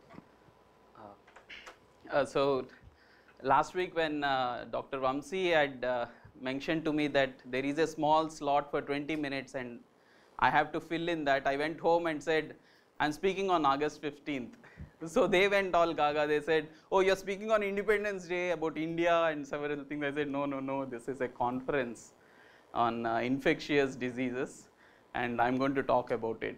I mean, I'm going to talk in it, not about it. And that's the disclaimer I want to give here. By my breeding, I am more of an analyst and an operator theory person. And the work I am presenting here is in collaboration with some of my collaborators in TIFR. So the disclaimer is you're not going to hear about any diseases, nor ODEs, nor even statistical inference. Okay, so this is, I will try to connect it to the context in a small way, but the talk is mostly to do with a mathematical analysis, and the main thing is the data acquisition. So when it comes to infection and several analysis, we want to actually look at the prediction and dynamics. If the data is not acquired in a good way, there could be several issues that which all of us are aware of. So the topic of my discussion is synthetic aperture radar imaging. So what we have found in our discussions is in Puttaparthi, which is a small hamlet, we find a state-of-art university and a state-of-art hospital. So we thought, why not integrate both and look at some imaging kind of issues related to mathematics. Okay, I dedicate this presentation to Bhagwan Sri Sathya Sai Baba, founder and chancellor of our university. So this is the image which our director was talking about in his discussion that Swami had come and actually hoisted the flag. So that was okay. Coming to radar, okay, again relating to our Indian scenario. So we have this Rohini 3D surveillance radar, which actually does an automatic detection of objects, flying objects, which does heavy amount of signal processing. Okay, so the radar actually has an aperture, and this aperture sends some signals through some impulse waves, and the wave actually strikes an object and comes back. The received wave is compared with the sent wave, and then we detect what possible objects could be moving. So the basic principle behind radar is there is a radar system which sends this and then it receives, and then there is a difference scheme. Okay, radar actually stands for radio detection and ranging. Okay, so the synthetic aperture in this context is the radar is not in one specific position, but it is attached to an airborne vehicle or a satellite, so it's actually moving. So in that sense, the aperture actually is having a longer range. So in that sense, it is a synthetic one where we have stitched together several windows. So synthetic aperture refers to a moving range. So the trajectories of the corresponding vehicle actually matter a lot. For many of our research purpose, we simplify it to either moving in a straight line or a circle. So that's our simplifications, but we do come up with certain very important observations. So the synthetic aperture radars are extremely useful, and they are quite prevalent, mainly because of the high resolution two-dimensional images which are given out independent of whether they are a cloudy day, what sort of weather we have, climatic conditions. Then specific radar imaging is the side looking radar imaging, which is of our interest, and the other interest is we are only looking at pulsated radars. So basically we send a pulse which is basically thought in terms of a signal. A signal is that which has an amplitude and a phase with a frequency. Okay, now coming to one possible application, this could be a possible futuristic, so maybe I am speaking more in a hypothetical manner. So basically when it happens that we are looking for an imaging problem, so the issues we have are the signal we send, okay, say the X-ray signal or any other ultrasound signal, it should be able to penetrate through the tissues, bones and several objects within our own body. That is one very important issue. Then the other issues are the detection should be as much as possible non-invasive, non-contact, and it should be non-ionizing. So if I take an MRI kind of data, then there is lot of hazards if the patient is sitting there for lying down for say half an hour. So these are all the constraints we impose, and then we say that it should be as cheap as possible, as portable as possible, and immediate results should also come. So in this context, so I found this paper very interesting. There is radar tomography for medical imaging. So let us just take out a minute and just read this. So there is at present no technique for the imaging of internal structures of the human body which is universally applicable for all tissues, has high resolution, is inexpensive, uses no ionizing radiation, creates images in real time, and can be carried out in the office of a physician or the dentist. So radar tomography, a new concept in medical imaging, has the potential to encompass all the above criteria and so curb radiation exposures, inconveniences, discomforts and costs. So I feel there should be some possible application of radar imaging even at the medical laboratories, but this has not become extremely prevalent. This is one of the recent 2005 work on ultra wide band radar. So maybe I should ask the practitioners how popular this is. but I'm more into the mathematical scenario. So the side-looking radar imaging is as follows. So there is an antenna attached to a moving entity, and it sends a signal. So the signal, as it moves, the signal is, you have a region where the signal is felt, and then there is this echo which comes back, and the same aperture is also used as the receiver.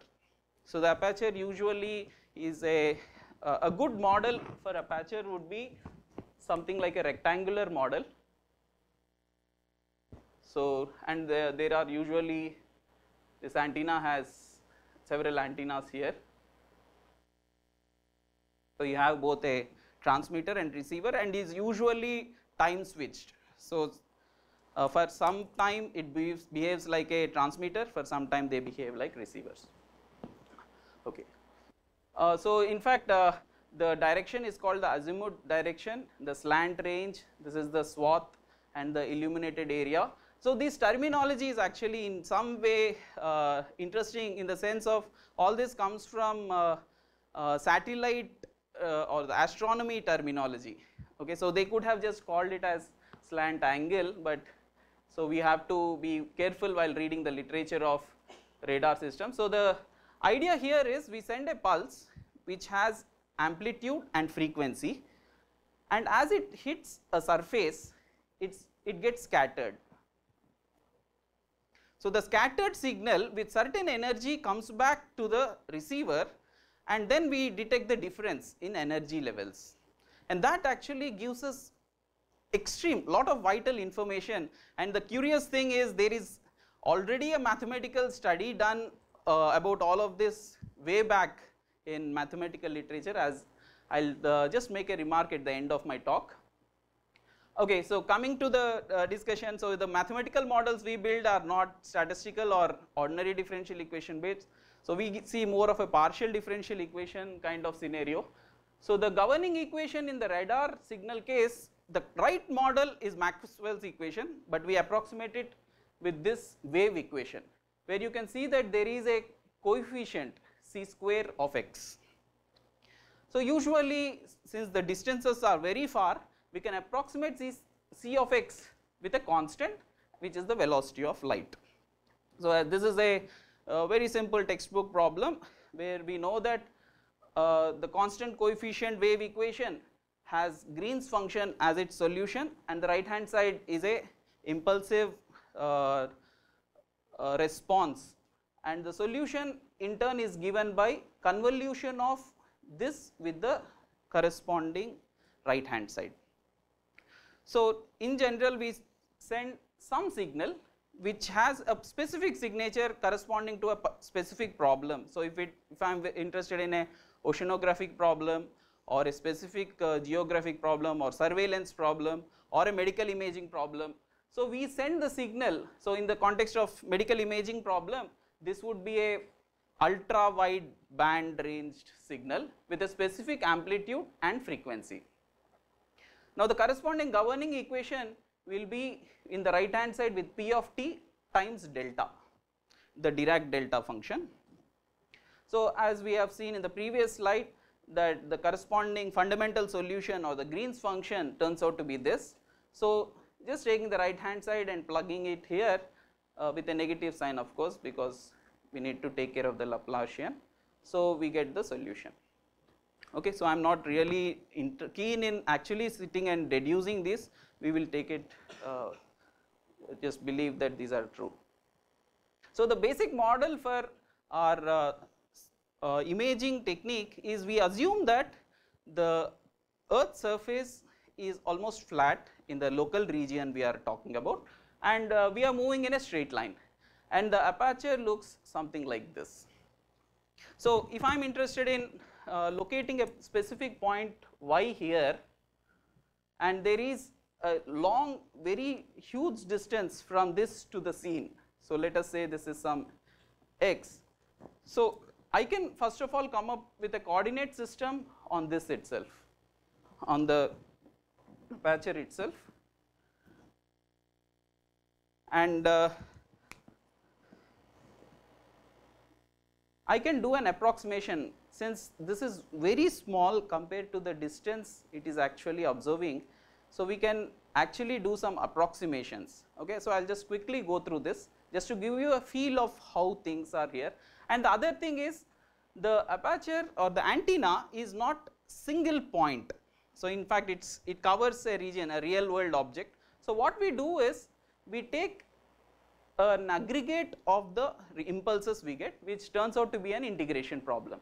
So if I am having something like minus d by 2 to d by 2 and minus L by 2 to L by 2, okay, in the corresponding coordinates. So if I have that, we have an integration problem, and we can notice that in that coordinates this term is actually independent of S1 and S2, and I can just take it out, and then we have this integral term which amounts to a sinc function sin x by x, right. So think of, let us say, theta is sin theta by theta.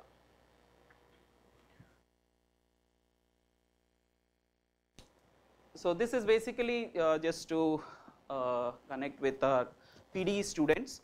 So if I take my rectangle function and then integrate from one end to another, or take the Fourier transform, we get sinc function. So we observe its roots, and I want my sinc function, all of us know that it is like this, right. So it is better to have the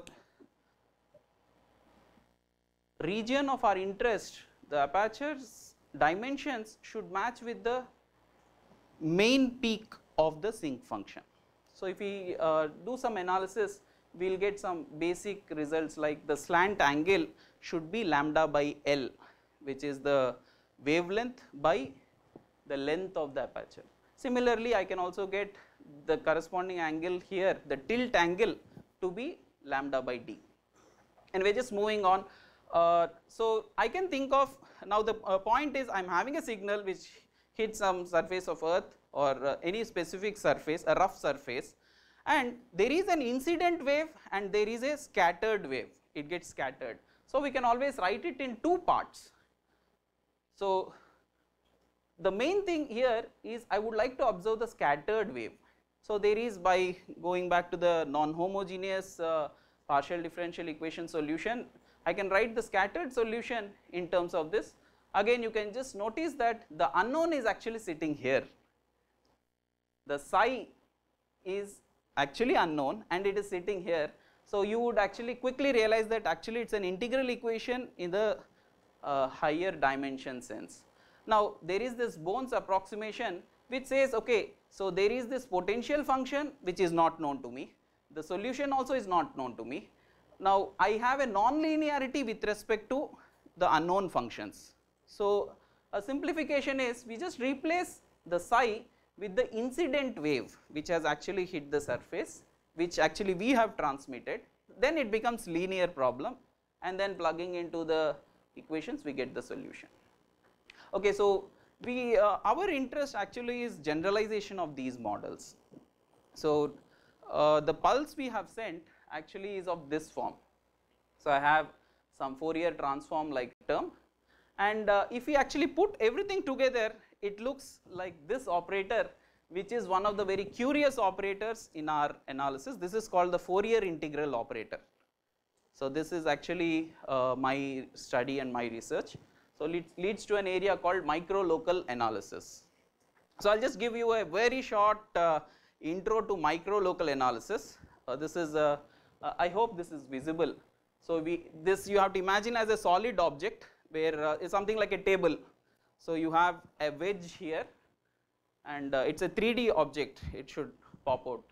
Okay, so the study of micro-local analysis is all about studying singularities, just like infectious diseases. I am interested in the singularity which could cause a problem to me. One interesting fact is, if I am interested in singularity, the singularity is just a local phenomena. So if I take this table and if I look at this edge, this part of the singularity is not influenced by some other part of the table. So it's a very local phenomena, and so I can just observe it in this neighborhood. And if I have to remove that singularity, one simple thing I can do is, okay, so for this table, if I have to remove, I'll call a carpenter and say that, okay, can you sawdust this? He'll take this sandpaper and then he does that. But when he actually tries to remove, he doesn't remove it by sliding along the surface, he goes across the surface. So that actually is an important fact, because that's the direction of singularity. So you can actually notice that a singularity is not just at a point, but it also has a direction. So this is actually micro-local analysis, where I am doing an analysis in a local manner as well as respecting certain directions. Just to put it in the context of the discussion, so I am not just looking at an infection in a particular location, but also in which directions they spread. That's the direction I have to attack first. I cannot go in an orthogonal direction and somebody else is not getting infected, and I would not like to address. Okay, it's not an application, just to put it in context. Okay, so one bold idea right in 1970s was, I have this variable x which talks about the location of the singularity, and then I have this xi variable which talks about the direction of singularities. They put these two things together. Nowhere actually you will see where the time or the space variable and the frequency variable put in one place and we discuss the geometry about it. That leads to a very interesting geometry relating to the phase space structure. So going back to our case, so if this is the singularity and we have a direction, we would like to transform this singularity, and we would also look at what would happen to the corresponding direction. So that transformation is what Fourier integral operator does. This is the same thing which we have observed in the radar imaging, that comes out in a mathematical fashion. So in one sense, when we are actually looking for an imaging kind of scenario, I am looking at singularities. So the data or the information is at the edge level. So if I can capture those edges in a nice manner, then we can do our mathematical stuff, and that's the Fourier integral operator. Fourier integral operators not only transform the function but also track the singularities. This is actually not possible in a general scenario. So quickly, this is the Fourier integral operator, and going back to our radar imaging, so basically the captured signal is nothing but a Fourier integral operator. The backscattered signal is the adjoint of the Fourier integral operator. Similar to the adjoint of an optimal control problem, this is the adjoint of this problem, where you can see that the amplitude comes with a conjugate and the corresponding terms are similar. So if I want to know what is the recovered signal or how much deviation is there, all that I do is f star f. If that operator has some nice properties, I can claim that the result is going to be good. So one simple result which is already published by my collaborators is, when one propagates the data, singularities will be reconstructed in their own correct locations. That's one good information. But the only problem is we will have one artifact, exactly one artifact. That is also a good information, which could be in a specific scenario. If I take a specific axis, it would be a mirror image of the original signal, and the strength of the artifact also will be equal. So this is one observation. Okay, so if we are trying to model this in, say, a medical scenario, an artifact would be an extremely expensive error we would make. So the person, or in a region, the say a liver area is, or a spleen is not infected, but I would detect it as an infection. So mathematically we know that there are certain problems possible, and we are continuing this research. I'll just stop with this. This is the last but one slide. So there is a whole branch of study called the scattering theory, started way back by Lax and Phillips. So these Lax and Phillips, The Peter Lack, some of you are interested in his works, I'm sure. So they have done something very funny.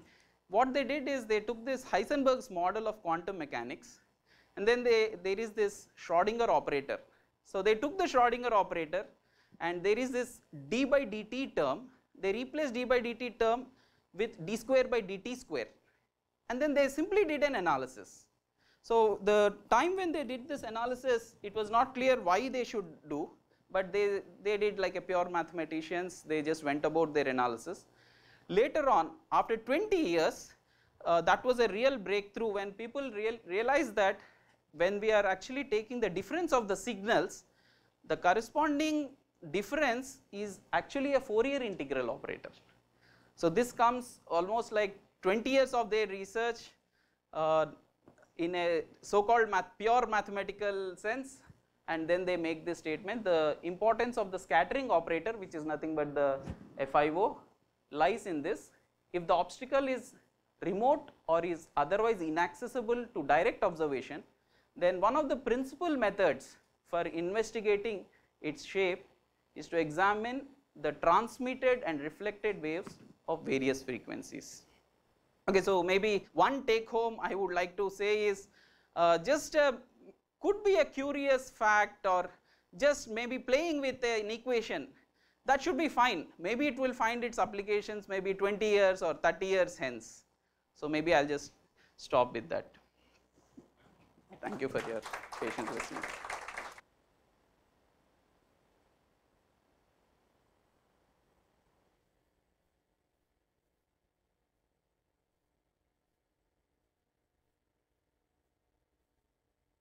And Uday Kiran sir for his talk.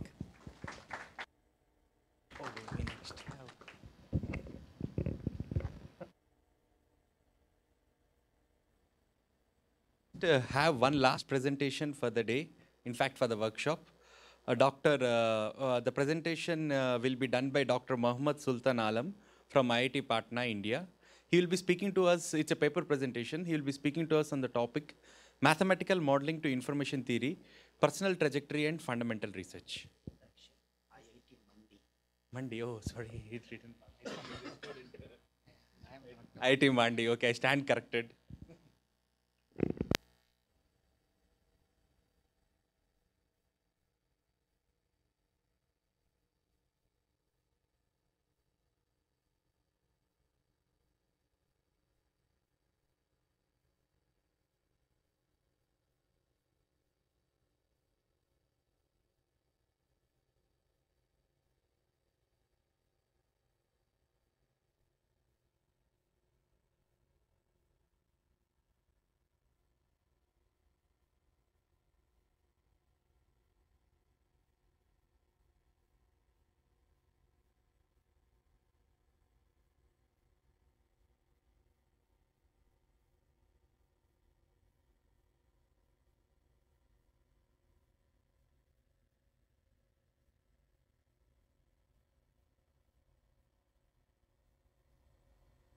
Hello, good morning everyone. Happy Independence Day, first all of. So as the title suggested, that math modeling to information theory. Information theory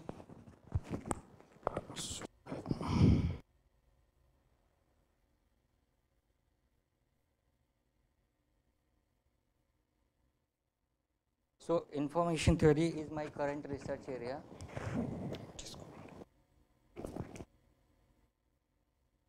Current research area, and the math modeling is my previous area. So I give this title, and I will also discuss the personal trajectory, which means my work from the MSc to the current, and that's little bit social work also. So before going to start, let me introduce myself. My name is Mohammad Sultan Alam, and I am a 4th year PhD student. Sir said something like doctor. I am not doctor. So I am in 4th year PhD scholar in School of Computing and Electrical Engineering, IIT Mandi. So this is my official email address, and this is my web page. If you have any query, you can email me, and all these things which I am going to present is available on this my web page also. So I will mainly discuss 6 sections. First is the algebraic structure, and Is it? Yeah. And another is the quasi species model and the Antaviva histolytica. The data which has been used in this model is of the line and sign of Antaviva histolytica, and then prey-predator model, as the other speakers has already discussed, but this time I will discuss this time scale, which is the new field, and then my current research area, and then an algorithm which is might be interesting for all of you, because you guys are undergrads or in MSc or in PhD. And then I will wind up with my social work little bit. So it was when I was in MSc, we studied different kind of subject. Especially I did my MSc in pure mathematics. So I study homological algebra, topological space, and this categorical study, and then did my project in categorical study of some algebraic structure, where I study these modulo vector space, lattices. This was the small project on MSc level. Now it was the time to think what to do next. My supervisor asked me that you have two choices. One, you can choose the civil services, or you can go to the research. So I said, sir, please give me time to think. Why I said this thing? Because one of my friend, whose uncle was the mathematician, who was also using mathematics in biology, he said that, you know, Sultan, there is called mathematical biology. You know, doctor went to the operation theater. Before going there, he built a model, like blood pressure and all. Then he will. Then I was so excited to do such kind of thing. Then I started, I joined MTech in Jawaharlal Nehru University, where I studied different kind of paper, you know, maths, statistic, and then genome, network, biological, gene, you know, genome, metabolic networks, and many other paper. And this is because the student, the administration selected student from different branches, from biology, chemistry, maths, statistics, computer science. So, and they choose their project according their choice. Since I was from the mathematics background, I always to be a mathematical modeler, good modeler. So I went to the Professor Ram Ramaswamy and said, sir, मैं mathematics modeling करना चाहता हूँ. बोले modeling कुछ नहीं होता है, ठीक है. But he understand my feelings. He said, okay. Then he gave me this model called quasi species model, which basically the concept of this model is that the population will evolve till it will reach to the equilibrium point, whatever the initial condition you can choose. Then this is model which has been taken from this one. And then, you know, boss is boss. He never going to tell what is going tomorrow. So after third semester, he gave me new things, called biological things, called this transposable element of Antaviva histolytica. You know, this is important elements because 45% human genome contains this element, and especially we were interested in this line and sign, long interspersed nuclear element and sign short interspersed nuclear elements. They both constitutes 11% of the human genome. So it's important to study, and they behave like a retroviruses. And retrovirus has the single standard RNA, right? So I used two databases to analyze. First it was already published by some author, and then this thing my supervisor never told me. This told me before the finishing of my project, 3 months before my project. He gave me new data and said, use this data to analyze this Antaviva histolytica sign. What was that? Actually, it was okay. So two data I have considered, and then using some program called BLAST. And BLAST, you know, I want to tell you a story, a small story. When I joined MTech, since I was from pure mathematics, first month I was not understanding what is this BLAST. Professor came in the class and said, take a sequence, this sequence, and then blast it. I thought, yeah, what is this? So I went to my senior and said, yaar, ye bata do thoda sa kya hota hai. Then he said, this gives the similarity among the sequences, genome sequences, that has nucleotide sequences. And then another program is the cluster W, which gives the alignment, multiple sequence alignments. Then I found these mutation rates of the different genotypes and consider the fitnesses according to the model, and then use these parameters to simulate. You can see that the G6 is extinct because of the lowest replacement rate. Then this condition, first condition is that the population, one population is dominated. And another case is the when the population is not dominated. So dominated means I have considered 100 like a big population size, and in the another case is very low. So it will evolve till it will reach the equilibrium. That is the concept of a quasi-species model. Similarly, back mutation case, and then I started working on the newly generated in vitro data. This is just a graph to show that how many sequences of particular size. For example, 537 is the 4 sequences exist in the in vitro generated. So this is the graph which has been plotted or studied by me in using this cluster W. So this is the original sequence basically, first one which was grown in the in vitro. Then 26 copies has been replicated, and then you see that there are 3 cluster kind of thing. One is this one, another is this one, and third one is then one. To more visualize, we have used the phylogenetic. Many people also says that human genome and the chimpanzee genome are very close. So you can use the BLAST or multiple sequential and to see how they are close, how much similarity they have. So you can see phylogenetic is one cluster, second and third common ancestor. So there are 3 genotypes. I have computed the mutation rate and used this new mutation rate into the model, and see it converges very fast. But if we take decreasing order, fitnesses as a decreasing order, then it took much more generation.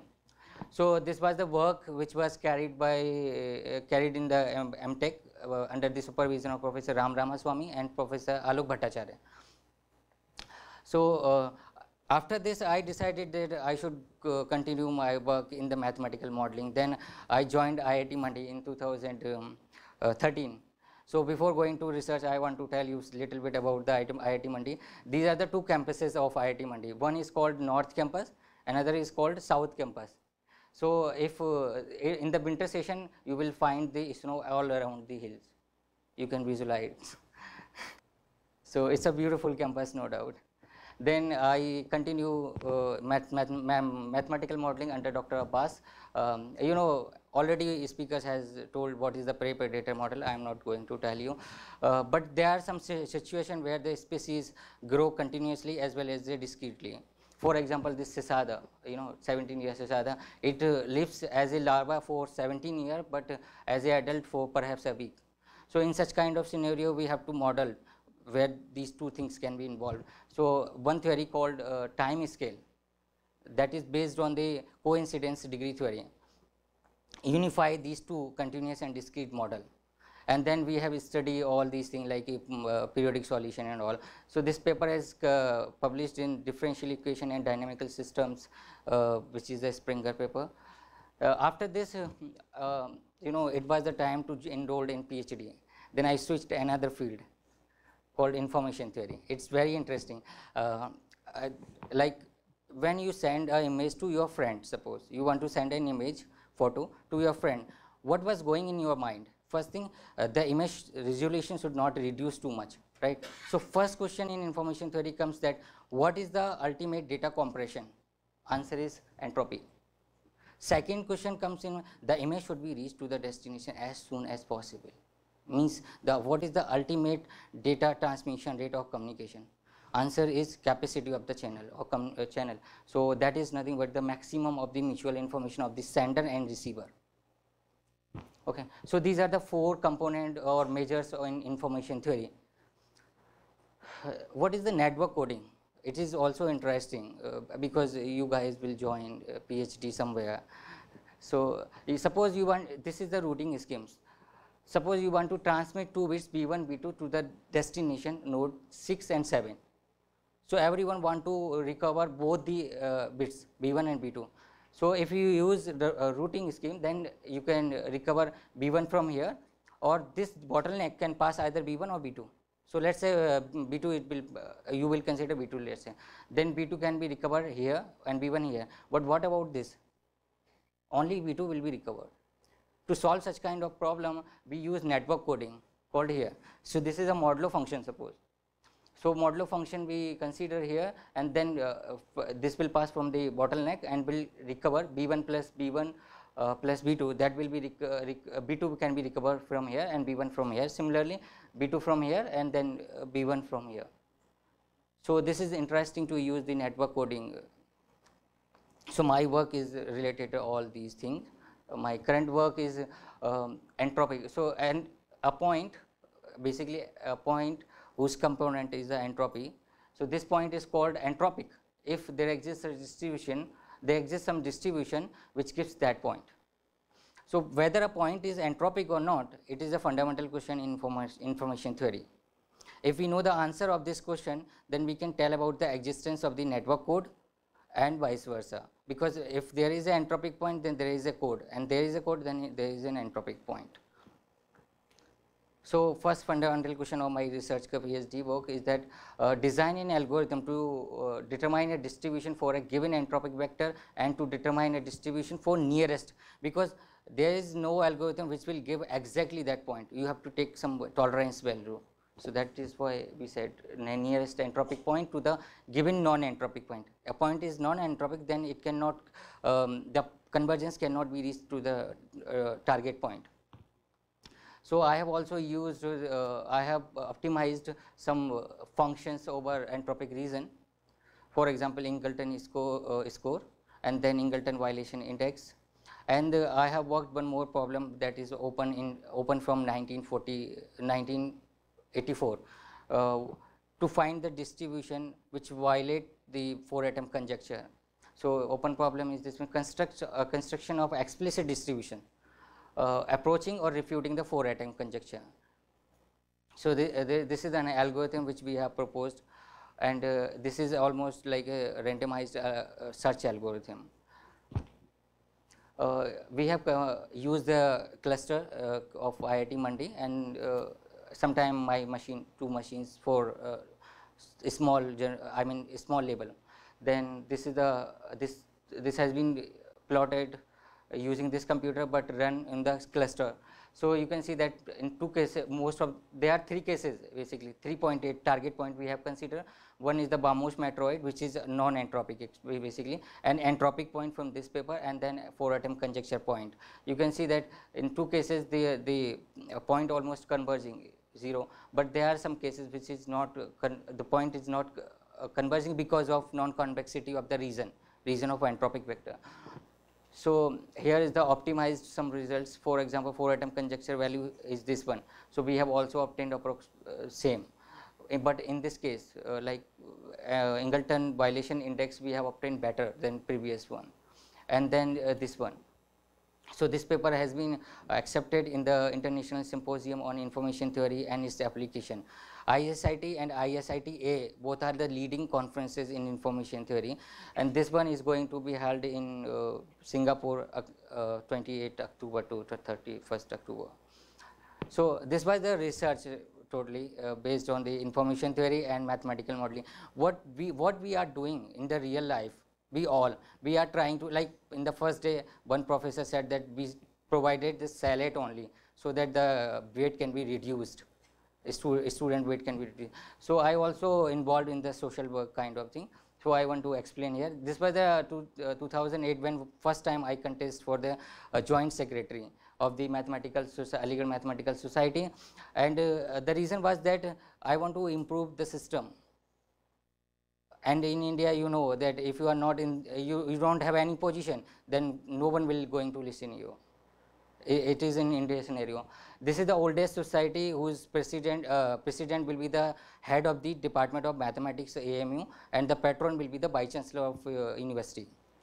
Then I continue my social work when I joined JNU, New Delhi in 2012. What we do, we collect the cloths, whatever material from the hostel and the outside the campus, and then we distributed these things to the poor people.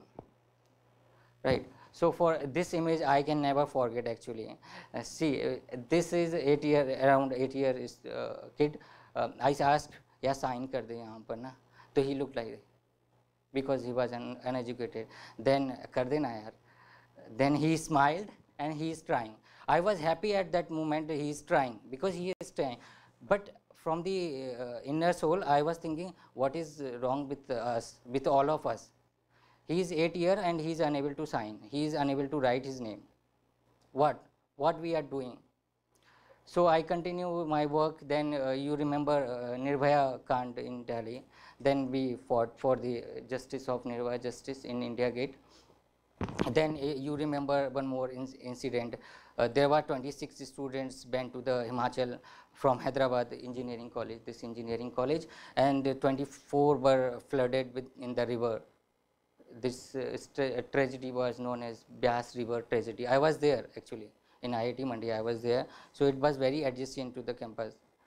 So it was very painful because I saw the video how they flooded in the water and they found dead. After few months, the body has been recovered. So I requested to the state government and central government to protect these tourists basically, because it's a Himachal. If you will not give the safety and protection, then no one will come in Himachal, of course. Then in 2015, I conducted a PG tournament actually. So I didn't invite any higher authority basically. I invited a small kid, which was third class student. Name is Kirtika.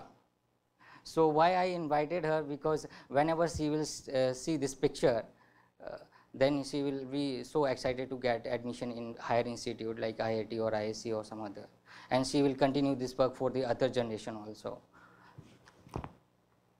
Then you know, this was the time 2015 when all the research scholars decided to protest for the fellowship hike. If you are an old student, you can understand. So I was the person who was leading from the IIT Mandi. Why I did it? Because I believe that we must contribute to the society and we must stand with the honesty and fight for the justice. We are the research scholar, we can do anything.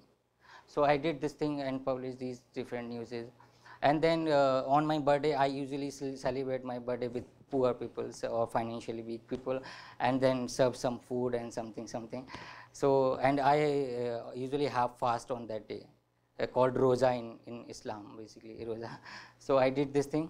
Then continue in the next my birthday, 2017, I went to the school and then motivate the students for the higher study or for the good places or to get more you know, percentage marks and all, and then serve something food. Then recent birthday, I was at the construction site of IIT Mandi where the many workers working. So I motivated them and their parents also, because parents play a very important role.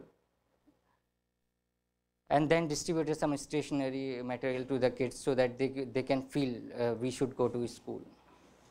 And this person who were already in the discussion last 4 days, Mr. Sonam Bangshuk, I met him on 20th April recently, and I talked to him. He was very nice. First time this was the fountain, you know, yesterday video you saw. So I discussed a little bit because he was very busy at that time. I discussed about the education because he is the person who is changing the education landscape of Ladakh. So then before coming to here, I adopted 12 students from different class of school, and then I came here. My friend sent me these images by cropping. He said, you are in the news these days. So these are the 12 student name here, you can see, and they are different class. They are in the different classes, and I motivated them. That's what I ask you a question. Is it any possibility that the student go to US to learn some system, +2 level? So these are my kids now. So I always think about this. So in the last, I would say that about the father, you know, Prophet Muhammad sallallahu, peace be upon him, said that a father, best father is that those who is a father that gives his children nothing better than education. But the fact is that in India, you will see that Muslims, 42% Muslims are illiterate, 35% approximately Hindus are illiterate, Christian are 25%, and I think 6% are the graduate in India, only 6%. So we must think about it. and we must contribute on a small scale, because you know, best example is drop by drop the container can be filled. So with the small help, we can solve big problems. So with this statement, I would like to acknowledge my current PhD supervisor, Dr. Satyajit Thakur, and my project supervisor, Dr. Syed Abbas, and my MTech supervisor, Professor Ram Ramaswamy and Alok Bhattacharya. I would like to say something about him, because he is a president right now, president of Indian Academy of Sciences, Bangalore. And he was the vice president of Indian National Science Academy, Professor Alok Bhattacharya, and Professor S.M.A. Jayadi was my MSc supervisor. And the person who was sitting last 4 days, he motivated me time to time basically, and he inspired me to be here and did all these, present all these kind of work actually. So I would like to thank my supervisor and all of you who organized this conference very well, and this place is really very neat and clean and very beautiful. And so you know, our life is like a butterfly, beautiful. So we must enjoy it, and we must enjoy with the research. This is called butterfly network. So you can see this is the first basically network in information theory, very basic. So if you have any question, please let me know, and please suggest me how to improve something in my life. Please, welcome.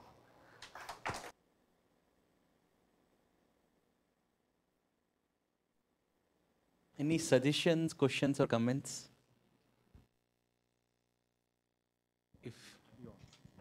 Well, first of all, thank you for a moving presentation. It's very apt for a good closing talk, actually. So, and very appropriate because it's happening in this institute, because the mission of the institute is aligned with what you presented at the end also. Yes. So, you know, most people in India are using WhatsApp.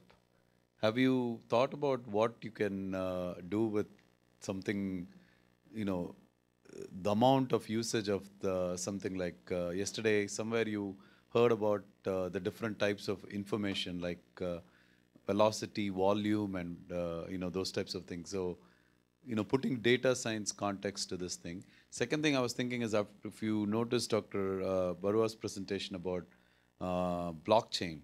Yeah. Another type of thing that you can think about, this network model of information. Basically, blockchain is the same idea, except you add some cryptographic information to double check the trust value and things like that. Yes, so I think they have some similar things and all that stuff. Just, I don't know if you have thought about those types of things and all that to expand. So yeah, thank you very much, sir, for suggestion. Any other question, please, or any suggestions? Basically. Maybe I would like to see, not now, but later I will like to see, because my PhD was totally on time scale. Oh. And so I would like to see that paper, how you have done for predator prey. Yes, maybe a little bit future we can see, in case if you... basically, sir, this is my web page. You can see all these things, or you can email me. Okay. Right. Anyone can contact me. Okay. And anyone can give me any suggestion actually. I will be very happy. Okay, thank you for the nice talk. Wanted to see some slides at last where you are giving, like, I saw something like you're supporting some 12 students in getting education. And I had a question because that one interests me as well. And I know education is expensive in most places. And how do you raise fund to support these 12 students? Actually, I'm in IIT, so IIT provides me 25,000 rupees per month as a scholarship or a stipend, or 28,000 for the SRF. So I used to spend that money on these children. Okay, so it's part of your stipend, like monthly stipend, and you. Thank you very much. Yeah. And I like that, and I would like to encourage you, and whatever you're doing, please accept my sincere appreciation. So it will be my pleasure, sir. Thank you. So any other question?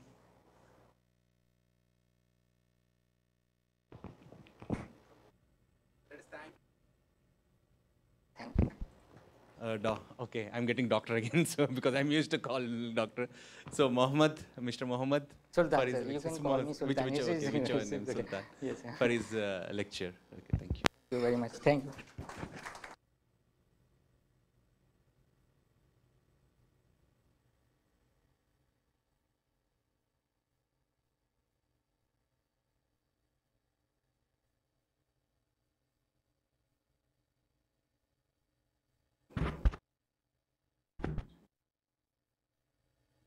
So now I have the pleasant duty of doing vote of thanks.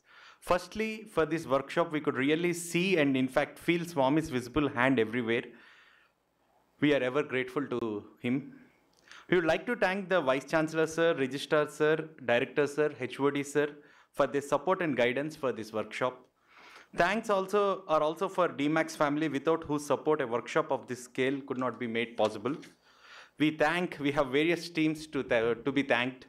We thank the card team, the Memento team, the venue team, accommodation and transportation team, tea refreshments team, the dining sessions team, and the Mandir team. Thanks are also to Ms. Soundarya and Joshna for helping us. Special thanks to Professor Carlos, Professor Anuj, Professor Paddu, Professor Grillo, Professor Prashant, Professor Surabhi, and Professor Carmen, and all the graduate students who have come long way here for the workshop. Thanks to all the participants for making it here from different parts of the country. Special thanks again to Raghuram brother and his team for their untiring efforts. Thanks to all second MTech students for setting up the banners. And of course, thanks to our dear Raghava for helping us in the workshop. And also, I would like to finally thank our DMAX student brothers for making this workshop so lively. And most likely, I think I have tried to cover everyone. In case if I have missed anyone, I request you to kindly excuse me. So with this, we will come a close for this workshop. Thank you, Sai Ram. We thank you all again for making this workshop a major success. Thank you. Sai. We'll close with a prayer, sir. Om Shanti. Just close with a prayer. Oh. Just a Shanti, Shanti, and we'll stop. Om Shanti, Shanti, Shanti. Jai Bolo Bhagwan Shri Satsai Baba Ji ki. Few announcements. Participants, please give their keys, give the room keys to Praveen sir and Uday sir. We have a tea break now. Tea and refreshments are available there.